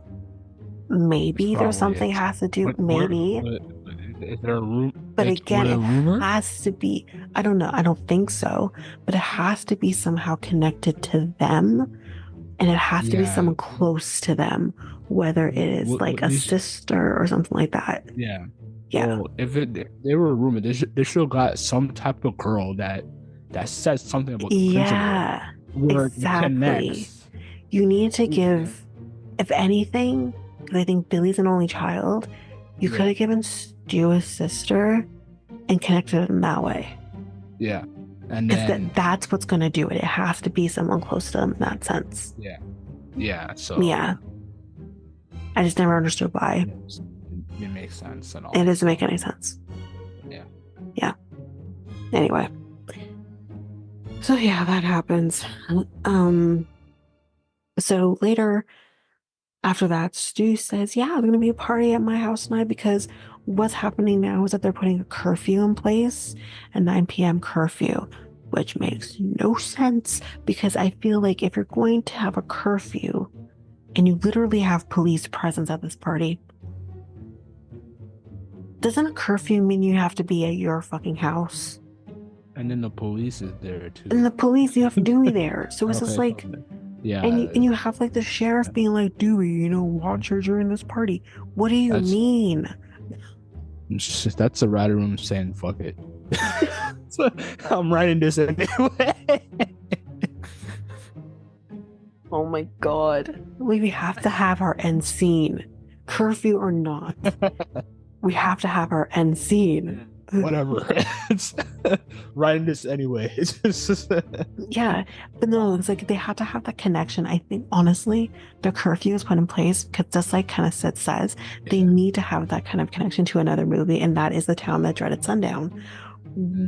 So it's just okay, but again, I haven't seen The Town That Dreaded Sundown. It's kind of what I want to watch, honestly. But did they have a party though? The Town That Dreaded Sundown is based on a true story. Similarly to Scream is kind of based on a true story as well. We'll talk about it at the end. And there is also stories that have happened after Scream as well. That is also kind of connected to the story. Very similarly to boys going into a girl's home, kind of what they did with Casey. It's a really horrific story, but it's very very close to the Scream movies, but it came after. So we'll talk about the originating serial killer after at the end. But The Town That Dreaded Sundown is based on a true story. That movie came after the story itself, and I know the story even though I haven't seen the movie. I'm pretty sure everyone had to not have fucking parties. Or people were home because you had this madman who I'm not even sure if they ever really caught. They have this madman kind of around killing young girls. It's let's have a party. What? Anyway. Didn't the reporter kind of mention it to Dewey when the about the party? I can't remember. It's just God, I think she did. I Like don't a think party's a bad fucking idea. Yeah, something like that or something like that. Yeah, Something. maybe. I can't remember though. It was very subtle. I don't know. Said it, but yeah. Go ahead. Yeah, so we kind of hear, after the principal's been killed, we kind of hear the, school's out for the summer and potentially forever, as Alice Cooper will say in the song as well.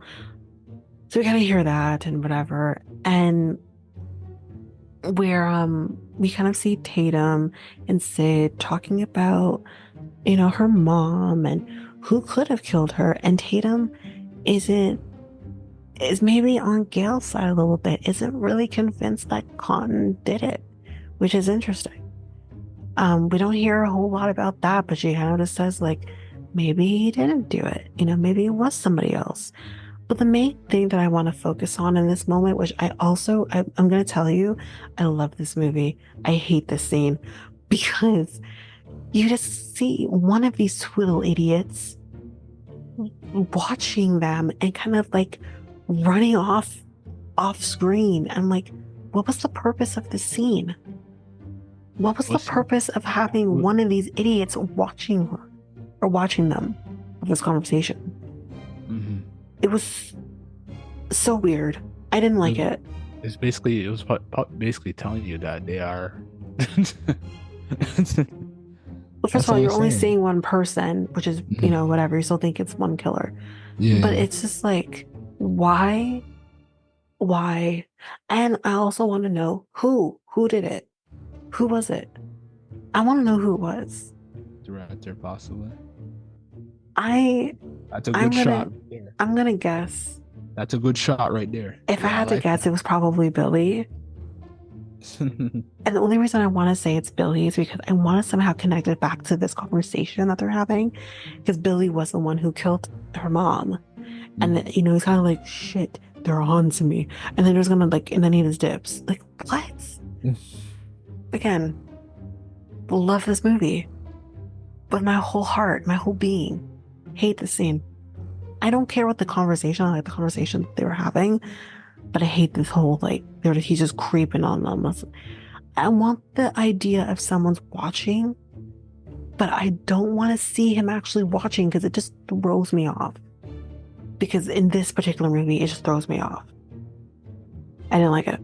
Anyway. So that's then that's an instinct of a killer in a way. I guess. I didn't like it though. So yeah, now we're at the movie store with Randy because he's working. And Stu is here. Not just Stu, Billy is too. But Stu's here and he's like, so you coming to my party tonight? Because I have to kill you, so you have to be at the party. And he's like, yep. And he's like, is Billy gonna be there? And he's like, and? Because he's the killer. Mm-hmm. Now, Randy's not wrong. Randy's never wrong, y'all. Even when he's dead, he's never wrong. Okay? And, but we do see Billy. Mm-hmm. Billy's here, like I mentioned, and we see him talking to a girl. So this asshole is just, I mean, listen, okay. Was it at the rental? The rental store, yeah. The Blockbuster. Again, children, if you don't know what a movie rental store is, it's a place where we would used to go to and rent movies and hope and pray that VHS was rewound. Mm-hmm. Sometimes it was, sometimes it wasn't. Mm-hmm. And then you'd have to return it back to the store, sometimes mm-hmm. within 24 hours or 48 mm-hmm. hours, or if you're lucky, a week. Mm-hmm. Yeah. These places were called Blockbusters. Yeah. Didn't Rogers have the same setup as well? I think Video 99. Remember? Video 99. Yeah. Oh my God. Throwbacks, man. Throwbacks. I always used to go to Blockbuster most of the time though, but Video 99 was down because Video 99 was down further away from my grandparents, and Blockbuster was like right there. Yeah, but they were pretty good too. Yeah, Video 99 used to be in like the plaza that was for the Blockbuster, or Rogers, I should say. It's actually Rogers, not Blockbuster. Blockbuster was further down. But yeah, once 99, the 99 video like left that plaza, Rogers was right there. So we would just go to Rogers. But 99 video or whatever it was like down the street. Video 99 was down the street. But sometimes we'd go there. But yeah, God, throwbacks, man. Mm-hmm. So anyways, I'm that old. Okay, let's get back to this. So yeah, they're you know, we see him talking to this woman, and he was like, okay, so clearly this guy, like, yeah, sure, you may not be getting any sex, my guy, but like, you're gross. Anyway, so Randy says Billy's obviously the killer. Yeah. And she was like, well, why would he, you know, want to try to kill his girlfriend? Like, that doesn't make any sense. Look where husbands kill their wives, okay? Trust me, it makes sense. It doesn't make sense, but it makes sense. Look, and then Randy's like, look what section he's at. He's in the killer section. Section, yeah. The serial killer section. But yeah, he says like, well, obviously he's gonna kill her because she's not fucking him. Like, come on now, like that's listen. The oldest motive in the book: if you're not gonna have sex with me, I'm gonna have to kill you. Because just breaking up is not the other option, apparently. Right. Wow.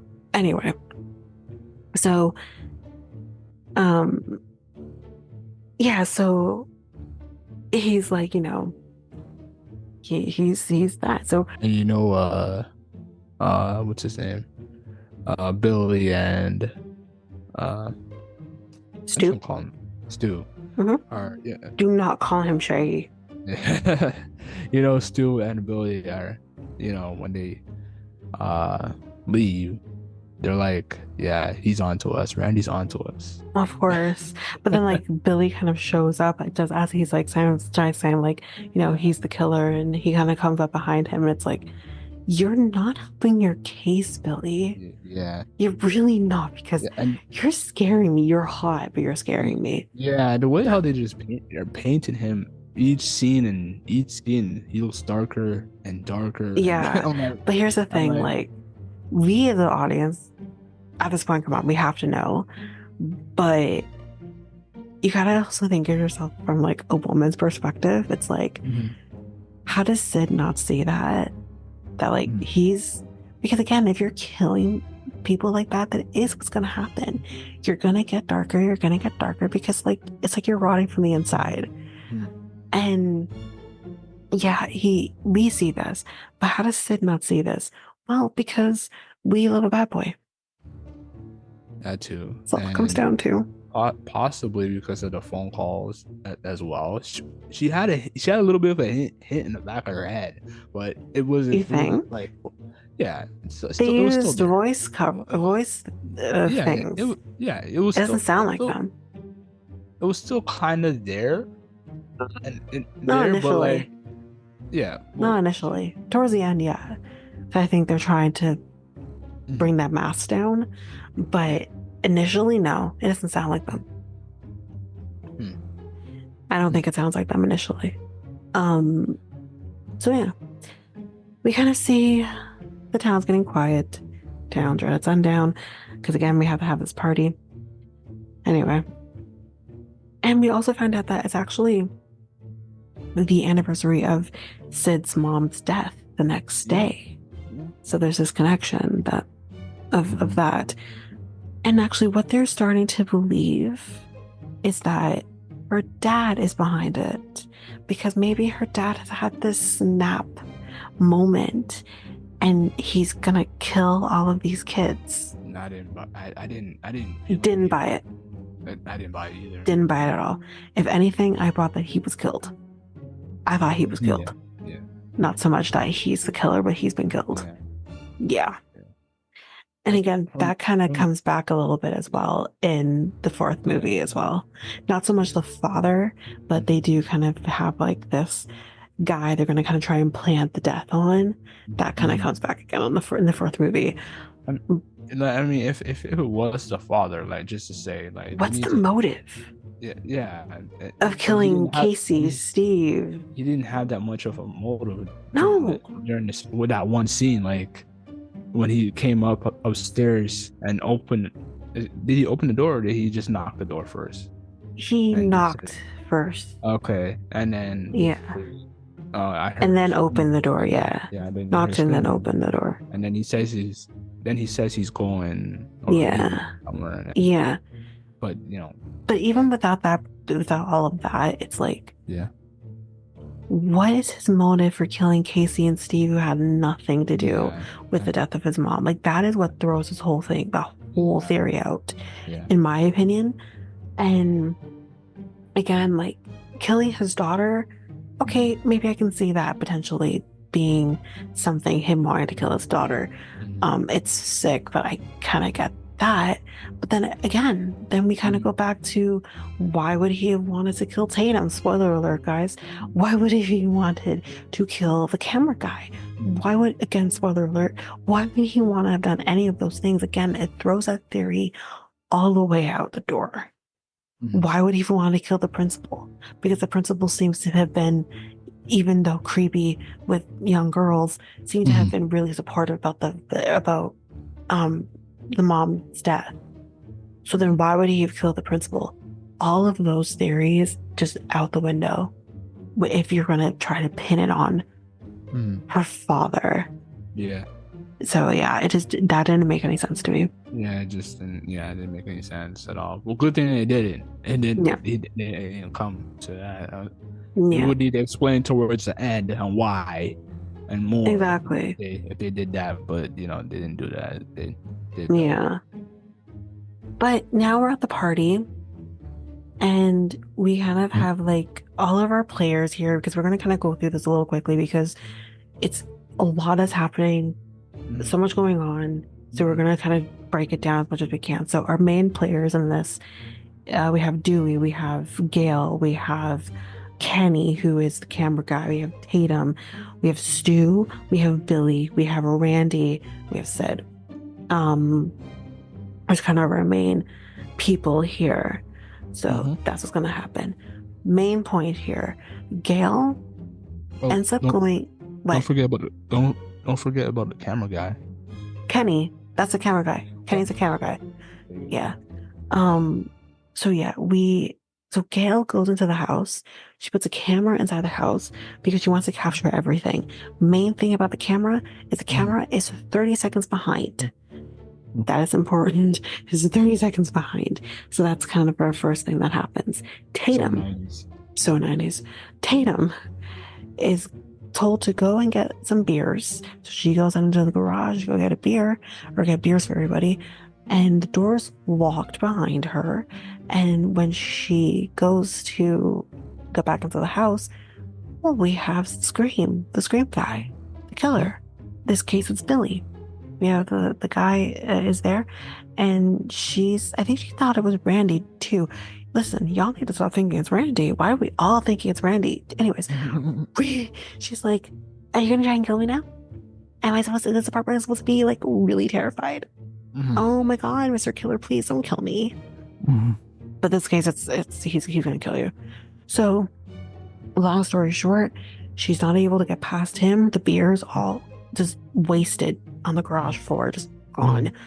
And I think what's happening is she tries to go, opens the garage door, isn't able to open the garage door because he closes it back. She tries to go through the doggy door through the garage.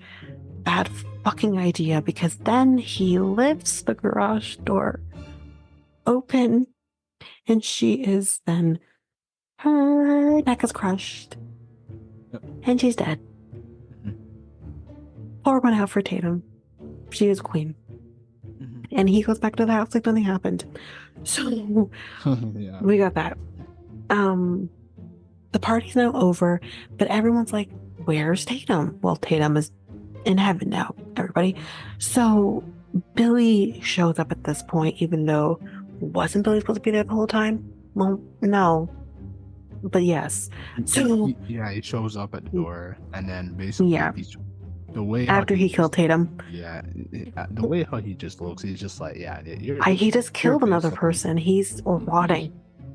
He's rotting. Yeah, he just basically is a killer. He just come at the right time. So Sid and him go upstairs to go talk, and Stu's like, "You can go to my parents' room." And then what do they do but fuck in his parents' bed? Jesus fucking Christ. Anyways, they have sex. Bad timing, because she lost virginity to Billy, and then he's gonna try and kill her again. So that's one reaction to that. So yes, they do their thing. Great. Randy tells us the most important thing in a scary movie, the 3 rules. No sex. Well, fuck Sid, just fuck that up. Yeah. Number 2, no drinking or drugs. Well, we all kind of fucked that up because we're all drinking and we're all drugging at this point. Number 3, never say I'll be right back, because you won't be right back. Number 1, you can never have sex. Number 2, you can never drink or do drugs. And number 3, never, ever, ever, under any circumstances, say I'll be right back, because you won't be back. I'm getting another beer. You want one? Yeah, sure. I'll be right back. And Stu's like, okay, I'll be right back. Well, that doesn't work for you, Stu, because you're the killer. That's important. I mean, they did a great job masking him not being a killer. They did. Like, you never think it's Stu. It was Bill that I just... You thought it was just Billy the entire time. There's no Stu involved. Yeah, it's great. Dewey tells Gail that there was a car that was found, and they're gonna go check out that car. We're gonna just say this right now. The car ends up being Cindy's dad's car, and it's like, why is his car parked here? And that's why they think, oh, he must be the killer, and he's in there right now with all of the kids. So we got to go back and get to them. Now, some of the kids, as mentioned, go and leave because they found out the principal's been killed and he's out on the football field, so let's go see that shit. So they end up leaving. So really and truly, the only people who are in that house right now, physically in that house right now, is Stu, Billy, and Sid, and Randy. It's kind of it. We have other players kind of coming in and out, but they're like the main people who are currently inside that house. So, phone rings, and Randy answers the phone, and that's when they find out the principal's dead. So I already talked about that, so I'll skip that. But that's how they figure out. Someone calls the house. So the sex is now concluded, and Sid asks Billy, "So, who did you call at the police station?" And he's like, "Oh, I called my dad." And she's like, "No, you didn't. The police officer called her dad. I was there. I heard him say that. So did you call?" And he's like, "Oh, well, I called first and he just didn't answer. So, like, that's why they called him." What? No. Basically, that phone call that she gotten at Tatum's house was Billy. I fully believe it was Billy. Or it was Stu, but Billy either A, called Sid at the police station, he uses one phone call to call Sid, or he uses one phone call to call Stu to call Sid. So that's who he used his one phone call on. And she's like, "That's really fucking weird." But while they're having this conversation, doesn't the killer just show up and stabs Billy? Oh, Billy's now gone. Oh, wait, no, he's not. But we think he's gone. We think he's dead. And it's just Sid fighting with him. And she ends up jumping outside of a window to get away from him and lands on a boat. And he sees that she landed on the boat, so clearly she's not dead. When she jumped out, I thought she was gonna die. I thought so too, because I'm like, y'all girl, you just jumped out that damn window. You wanna kill the main character right away like that? Oh, So she landed on a boat. And thank God for rich people with their boats. And she lands on the boat. But he sees that she landed on the boat, so clearly she's not dead. So I think it's here that she sees Tatum, which is really sad. Like, I can't imagine seeing your best friend dead like that. But yeah, she's dead. So she runs to Kenny, our camera guy, and she's like, help me, someone's trying to kill me. And he's like, whatever, like, you're gonna come in here. And he's like watching, and we see the feed, and we see that the killer is behind Randy, and we're all freaking out thinking Randy's about to be just about killed. And Kenny's like, oh shit, like the camera is 30 seconds behind. And then they open the door, and isn't the killer just there and zaps Kenny? Bye, Kenny. Kenny's now dead. Okay. So she's running all over the place. She, I think, runs to... I was going to finish her up a little bit here so we don't get confused. She runs into the police car thinking she can get like the keys and just get out of here. Or she goes to the house first, sees Dewey. Dewey's been stabbed, y'all. You're thinking, oh shit, that's the end of Dewey. No, we still have more movies with Dewey. Yeah. But the killer got the keys from Dewey. So when she's trying to like get in, like the car started and she can't find the keys, and he's like, oh, you're looking for these? The keys. Yeah, I thought she was dead from there. I thought she was dead for sure, yeah. And she's like locking the doors and everything, but how the fuck did that help you when he had the fucking keys? And then doesn't he like open the trunk, and she's oblivious, and he like launches himself through the trunk, and he's like trying to get at her, but she gets out the car, don't know how the fuck, and she, I guess, runs back inside the house. We're gonna stop it there for a second. Let's go back to Kenny for a hot minute.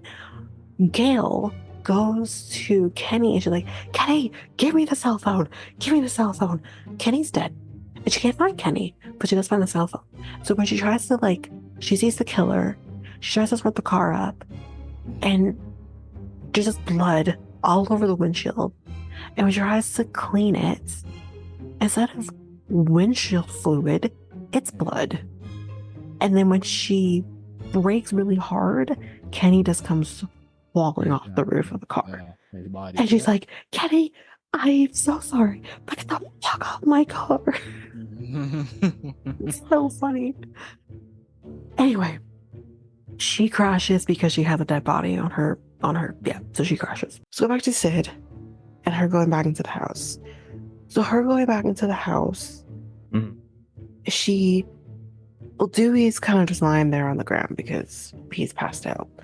We basically have Stu and Randy kind of coming and kind of being like, help us, Sid, help us. He's the killer. No, he's the killer. And she's obviously taking the stance of, I'm not believing either of you. And she says, fuck you both. And she closes the door. Leaves, well, Randy with the killer, with Stu. But they're both just banging on the door.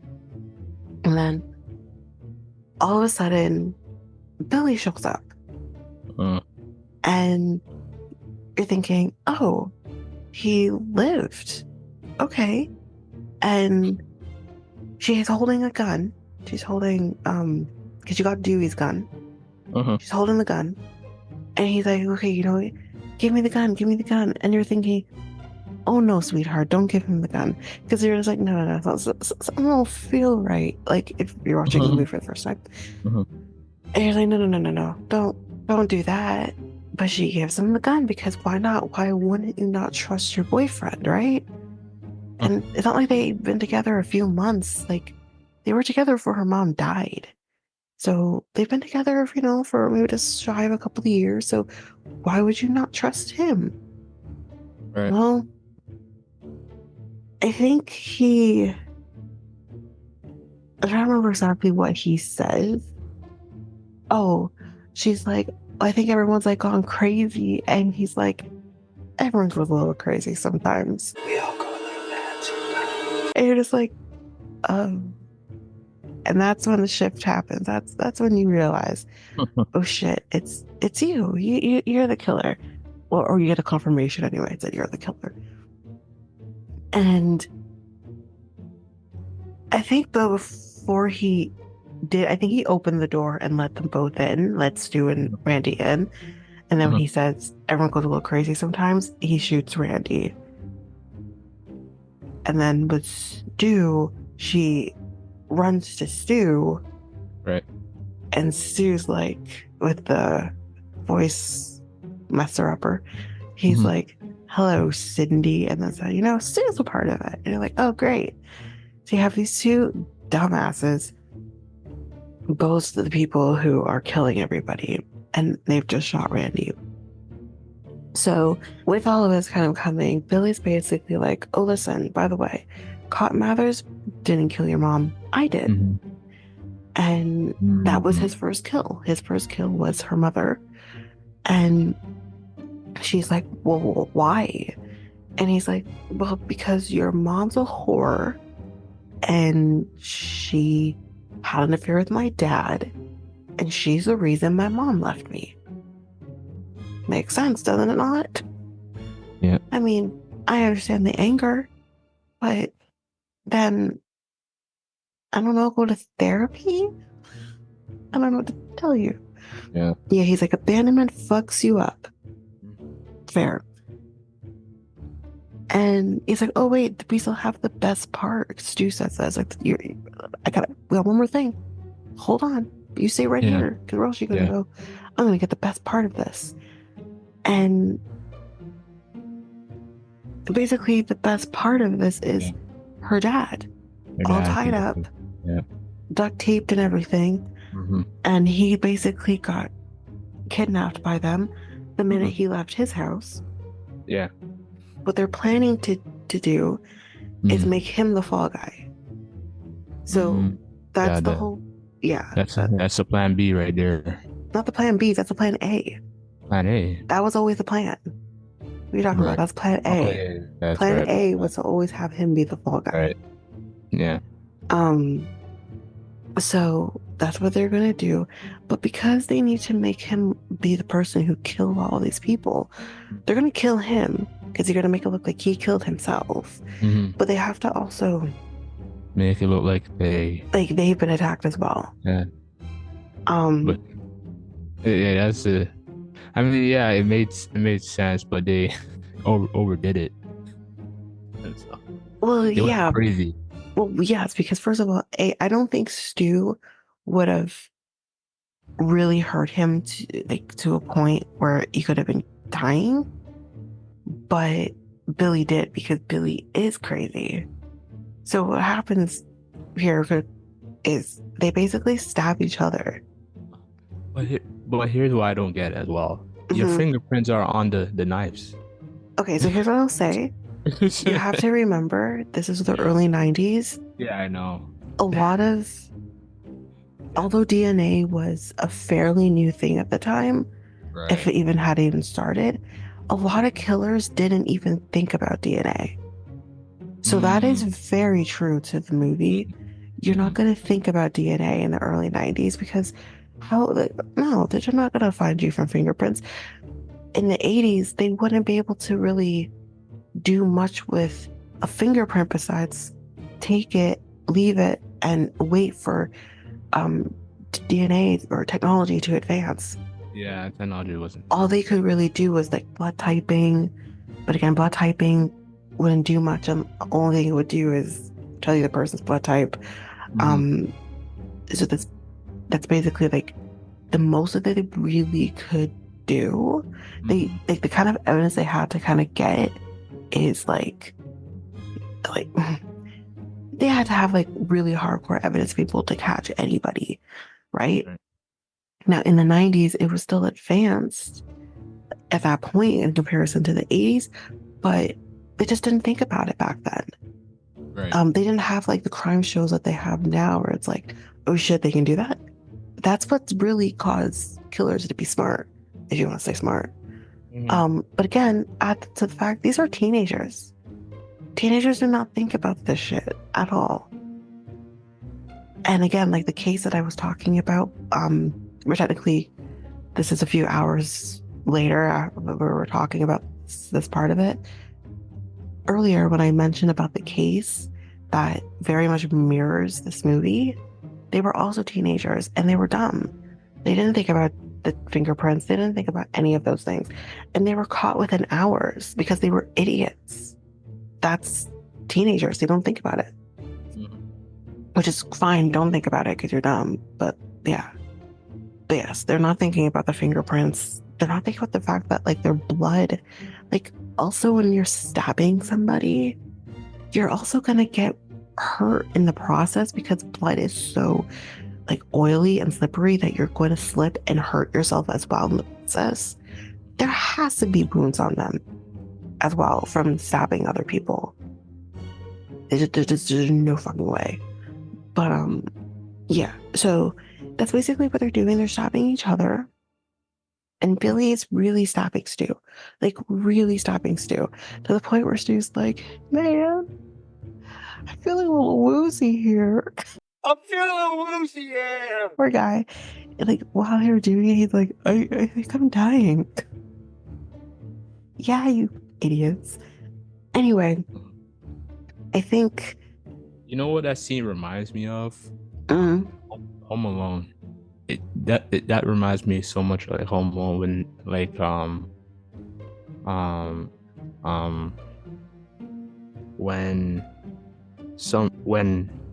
when oh my god, there was one scene in Home Alone when he hit himself, right?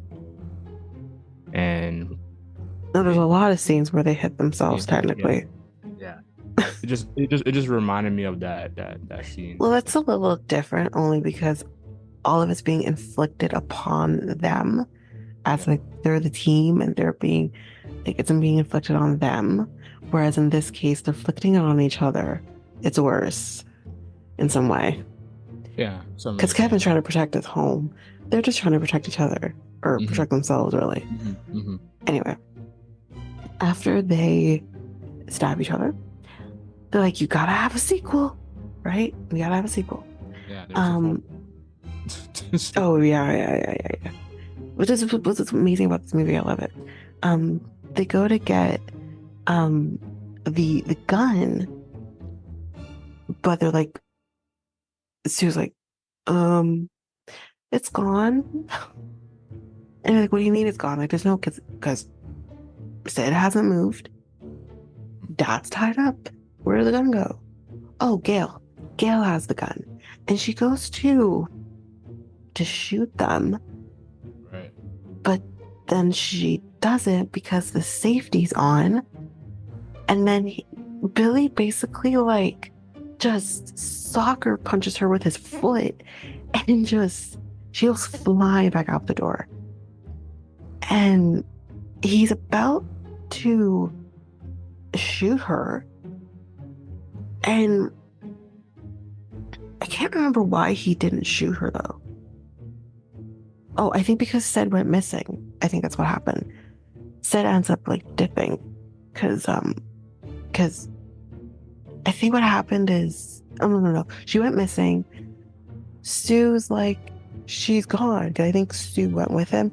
She's gone. And he's like, what do you mean she's gone? Yeah. So he aborts shooting Gail, goes back into the house to try and find her, and he's freaking out because her dad's also gone too. Freaking out. And then they get a phone call. And Stu's like, hello? And it's Sid with the voice messenger. And he's like, I can't remember why he said this. Or she kind of said, like, did you think like you were gonna get away with this? Like, you're stupid. He's like, we had a foolproof plan.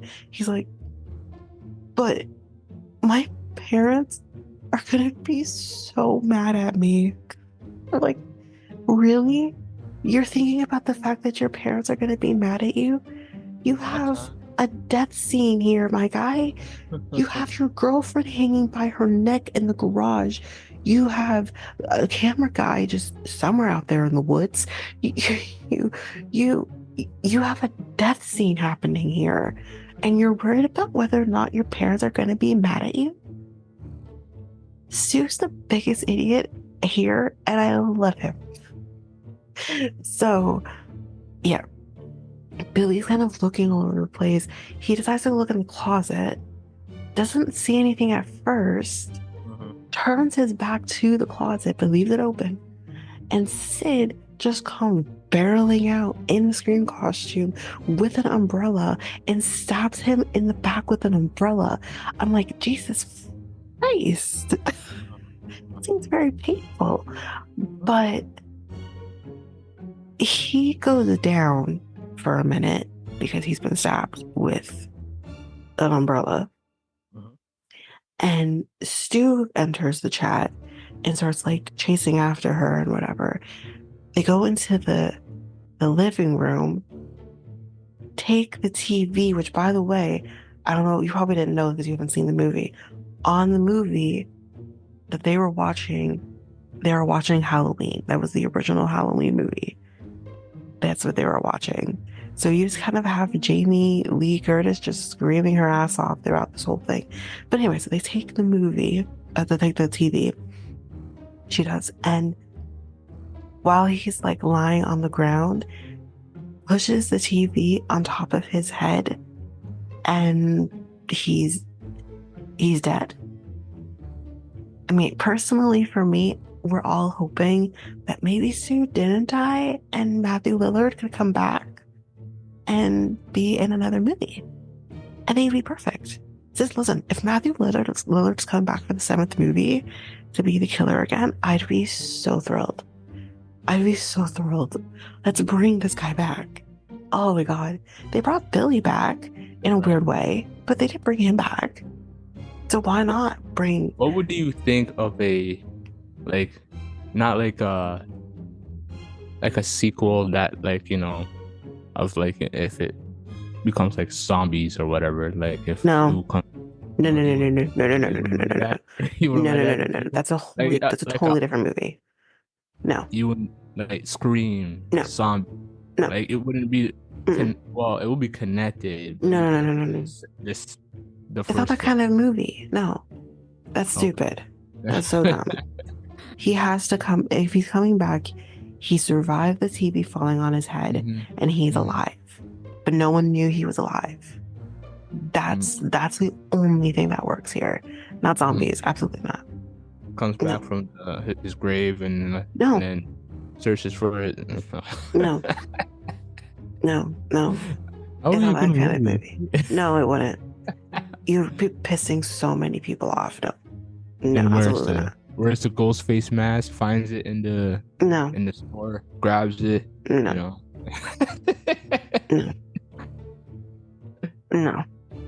No, he has to literally be alive. We just didn't know he was alive. That's what people are hoping for. Not that he comes back as a zombie. No. That wouldn't make any sense. Like if he no, because everyone has something. He wasn't stabbed. He wasn't shot. I mean, technically, no, he was stabbed by Billy, but he wasn't shot. He had this TV fall on his head. Yes, that ouchie, but maybe he lived. Yeah, that's what everyone's hoping for. To bring him back. If you bring it back, that'll be like quite a while. If you bring him back, like it's been quite a while. Bring him back on the 7th movie.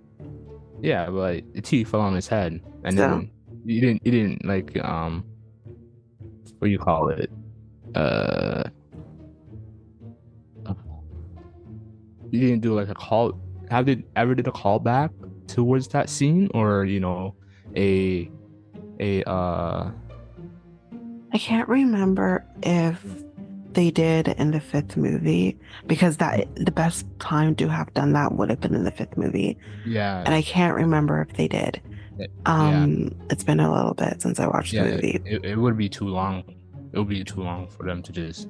But I'm not asking for a callback to that scene. I want Stu back. Yeah. That's not the same thing. It wouldn't. I don't need a call. No, it would. It very well it could, because you have to think about this. If he survived, he's probably going to have brain damage. So he would have been, let's say, in like a rehab center that he's like getting better. They would have like pretended like he's dead to protect him, like his parents, right? And they could have done something like that. And then all of a sudden, he's starting to feel a little better. He's getting his faculties back together. And he's like, I want to finish what I started. So that's, yeah, very much it could work. But they just have to kind of make it work. No. Because if you're going to do a zombie movie, then you have to bring Billy back as well. And that wouldn't make any sense. Only because, no, it won't make sense because they've already brought Billy back in some capacity. Oh. So it wouldn't work. They brought Billy back as like a vision to his daughter. Right. So that would not work. Okay. At all. Right. Yeah, so anyway, Stu's dead. Billy is not dead though. At this point, I think Gail has woken up, and this time she shot him, and she's like, the safety's off that time, bitch. And he's dead. But they walk up to him, both Gail and Sid, and she takes the gun and she's like, they don't always die. So they're waiting to see if he wakes back up, and go figure, he does. And she shoots him in the head, because evil never dies, y'all. But anyways, she shoots him in the head, and this time he is dead. He's really dead. He's not coming back. And that's basically the end of Billy and Stu. And her dad comes out. Dad is good, and for the most part, Dewey's fine. This is where Randy wakes back up, and we thought Randy was dead, but Randy's not dead. He's fine. We're going to see him in the second movie. Of course, like I mentioned, he doesn't make it past, like, let's say, halfway through the second movie. So, yeah. But that's that. And it basically just ends with Gail kind of saying, this is what happened. With a new camera guy, because Kenny's dead. But, yeah, that's basically the end of the movie. Imagine if they did like a Marvel end credit scene. Billy comes back after those 2 shots and just like, Yeah, no, that wouldn't work. That wouldn't make any sense. That wouldn't work. But no, end scenes I fully believe are meant for Marvel and Marvel alone. Marvel, really? Yeah, I feel like they do end scenes better. And end scenes are always anticipating for the next film. What's for the next film. Yeah. That does not happen with these movies. You can't do that because it's going to ruin the movie. So you can't do that with these movies. It wouldn't ruin them. Like, yes, it would. Because if you're going to do something like that, then the whole purpose of that then is to show who the next killer is going to be. You don't want to know who the next killer is going to be. So you just want to know going. You don't want to know going. No, it ruins it. It ruins it. Because what was so good about the second movie is you have no clue who the killer is. You've no clue who the killer is. And when you do find out who it is and that it says mom, you're just like, oh snap. Like you thought like the mom like dipped out, didn't give a shit about her family, like whatever. But then like here she is trying to avenge her son. Like you were not expecting that. It would have ruined it. It would have ruined it. So no. Marvel can keep doing that. Scream's not going to do that. I mean, like, there's previous movies that have done it in the past. Yeah, but not Scream. Scream's not going to do that.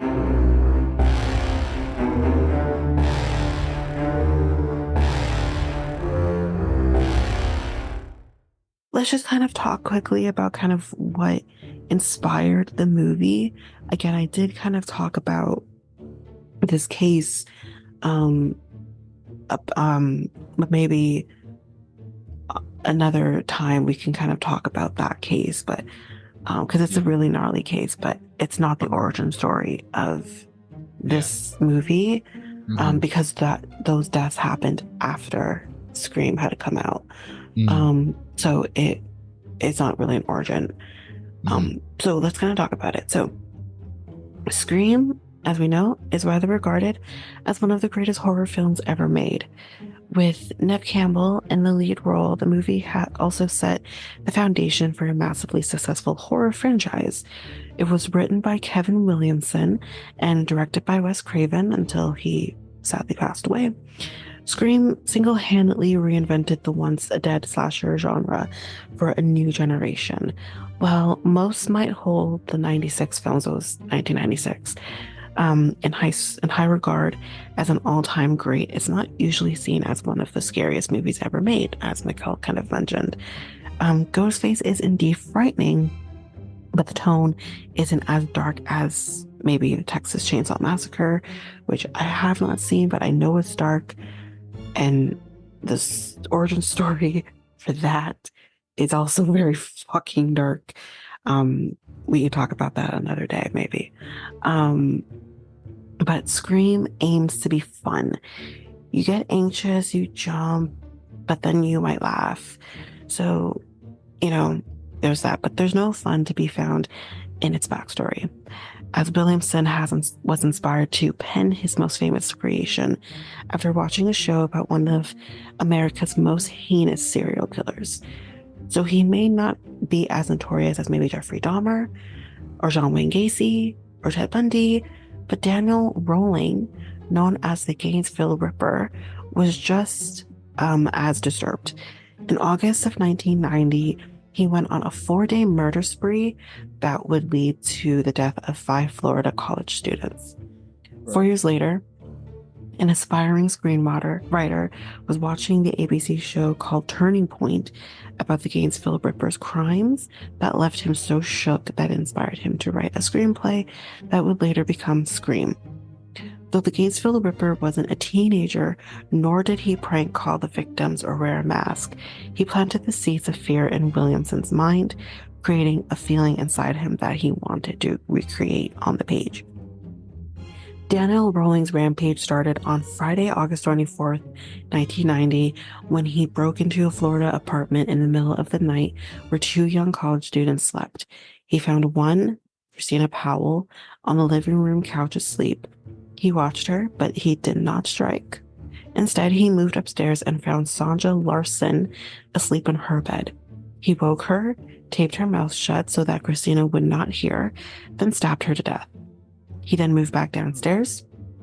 He sexually assaulted Powell and killed her as well. He posed their bodies for the police to find, and if that wasn't sick enough, he took a shower in their bathroom before he left. So he just helped himself to their bathroom. Daniel Rowling's, I brought that already. The next night he struck again, this time entering the home of Krista Hoyt. What made this part of the case even more creepy was that Krista wasn't home. So Rowling patiently waited in her apartment alone for her to come back in the morning. When she arrived, he bound and assaulted her before stabbing her to death. He posed her body as well, but this time took it an extra gruesome step by cutting off her head. Very Ed Gein. Not Ed Gein, sorry. Ed Gein is the guy from Chainsaw Massacre backstory. Right. I'm thinking someone else not coming to me right now. Jeez. Anyway, after the weekend of horror, citizens were left in a state of shock. The crimes reminded many of Ted Bundy, very true, who had killed several Florida college students since 1978. Rowling, sadly, was not done. Just 2 days later, on Monday, he broke into another apartment. He first made his way to the bedroom of Manny Taboda, where he murdered him. This would be the first time in the spree that he had attacked a man. Well, he attacked a man because the man can overpower him, so he has to get him out of the way first. That's probably the only reason why this guy was murdered, unfortunately. His roommate, a woman named Tracy Paulez, was in another room. When she heard Taboda trying to fight back against Rowling, she went to the bedroom where she too was attacked. She was briefly able to get away to her bedroom and lock it, but Rowling broke through and stabbed her to death. Just as with the other female victims, Rowling posed Paulus, but he did nothing with Taboda, which showed that he must have intended for all of his victims to be female, and he wasn't expecting him. After this, Rowling stopped and went inactive for months.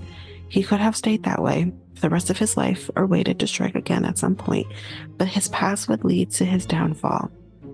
It turned out that the 5 Florida college students were not his first victims. He had killed the year before in 1989. Not even 6 months earlier, on November 4th, 1989, he murdered a family of 3 in Shreveport, Louisiana.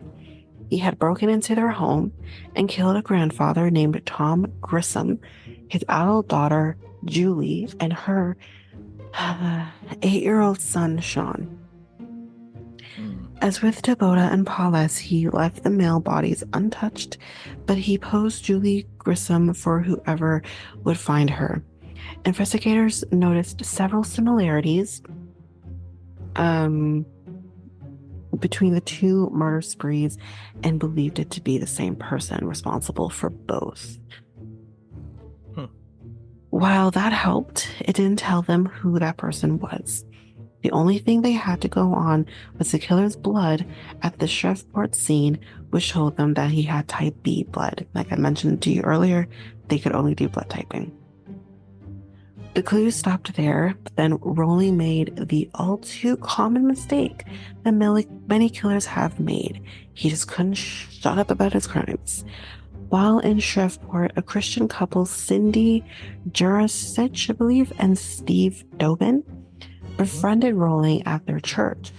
They even invited him to their home several times, but quickly discovered that he had a troubled mind they needed to get away from. In an ABC News interview in 2021, Jurasich recounted her friendship with Rowling, saying, quote, "He'd come over every night for a while, and then one night, Stephen came in and he goes, 'He's got to go.' Rowling had told Dobin that he had a problem, and when Dobin asked what he meant, Rowling told him that, quote, 'He likes to stick knives into people.'" Jesus Christ. The Shreveport murders had already happened by this time, but Jurich dismissed his comments. When the news went on nationwide, however, that investigator suspected both crimes to be the act of the same man. The Florida location made her remember something else about Rowling that she couldn't let go of. She said, quote, "He always told us, one day I'm going to leave this town and I'm going to go where the girls are beautiful and I can just lay in the sun and watch beautiful women all day." She called Crime Stoppers and told them, "I think there's one guy y'all need to investigate, and that's Danny Rowling." Her call came just in time because not only would this affect others from becoming potential victims, but it also may have saved the life of a Florida man named Edward Lewis Humphrey.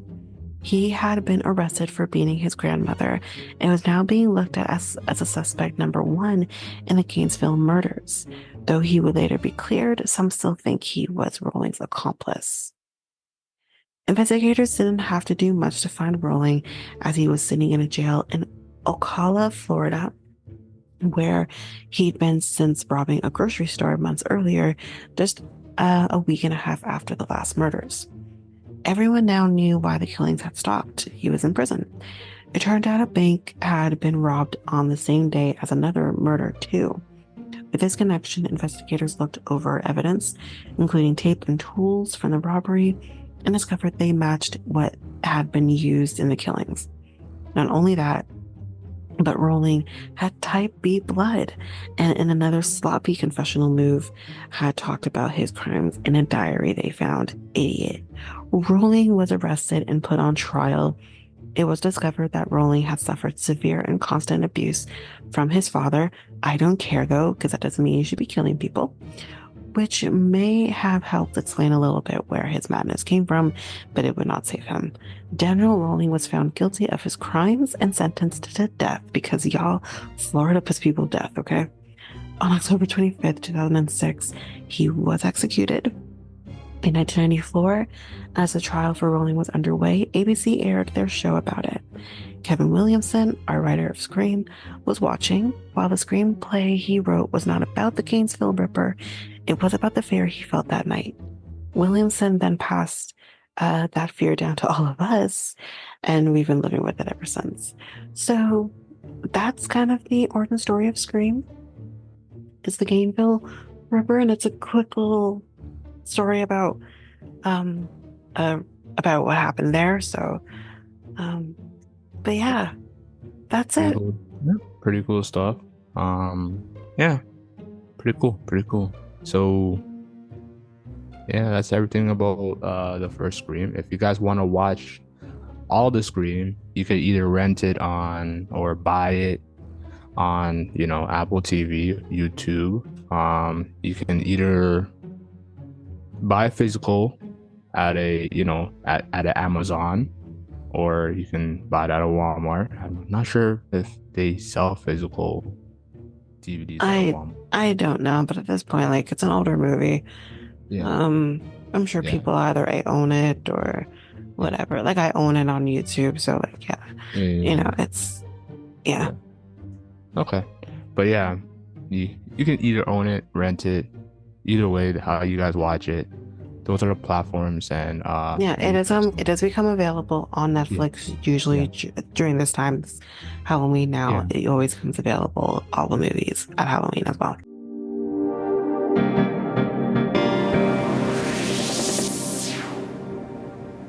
All right, so this ends this episode 55 of the Next Tape podcast. The Next Tape podcast is available now on all podcast platforms. We also have a website called solo.to/Next Tape podcast. Where else are we at, Tanyka? We are on Facebook and Instagram at Next Take Podcast, and Twitter and TikTok at Next Take Pod. Also, you can contact us on our email at mikeltanyka@gmail.com. That is mikeltanyka@gmail.com. So, yeah, that's Scream. That's Scream right there. So, hopefully you guys enjoyed this episode. I think we have a couple more, or do we have one more? We have two more. So I was right at first. So we have a couple two more Halloween episodes for you guys, and then there we go right into it. Next week. So if you guys want to watch it ahead of time before you listen to us, we're going to be covering Happy Death Day, and we're only covering the first movie. So you can go and watch that if you want to. Right. Okay. That's cool. All right. So I'm Mikel, and I'm Tanyka. We're out until next week. Peace, guys. Bye.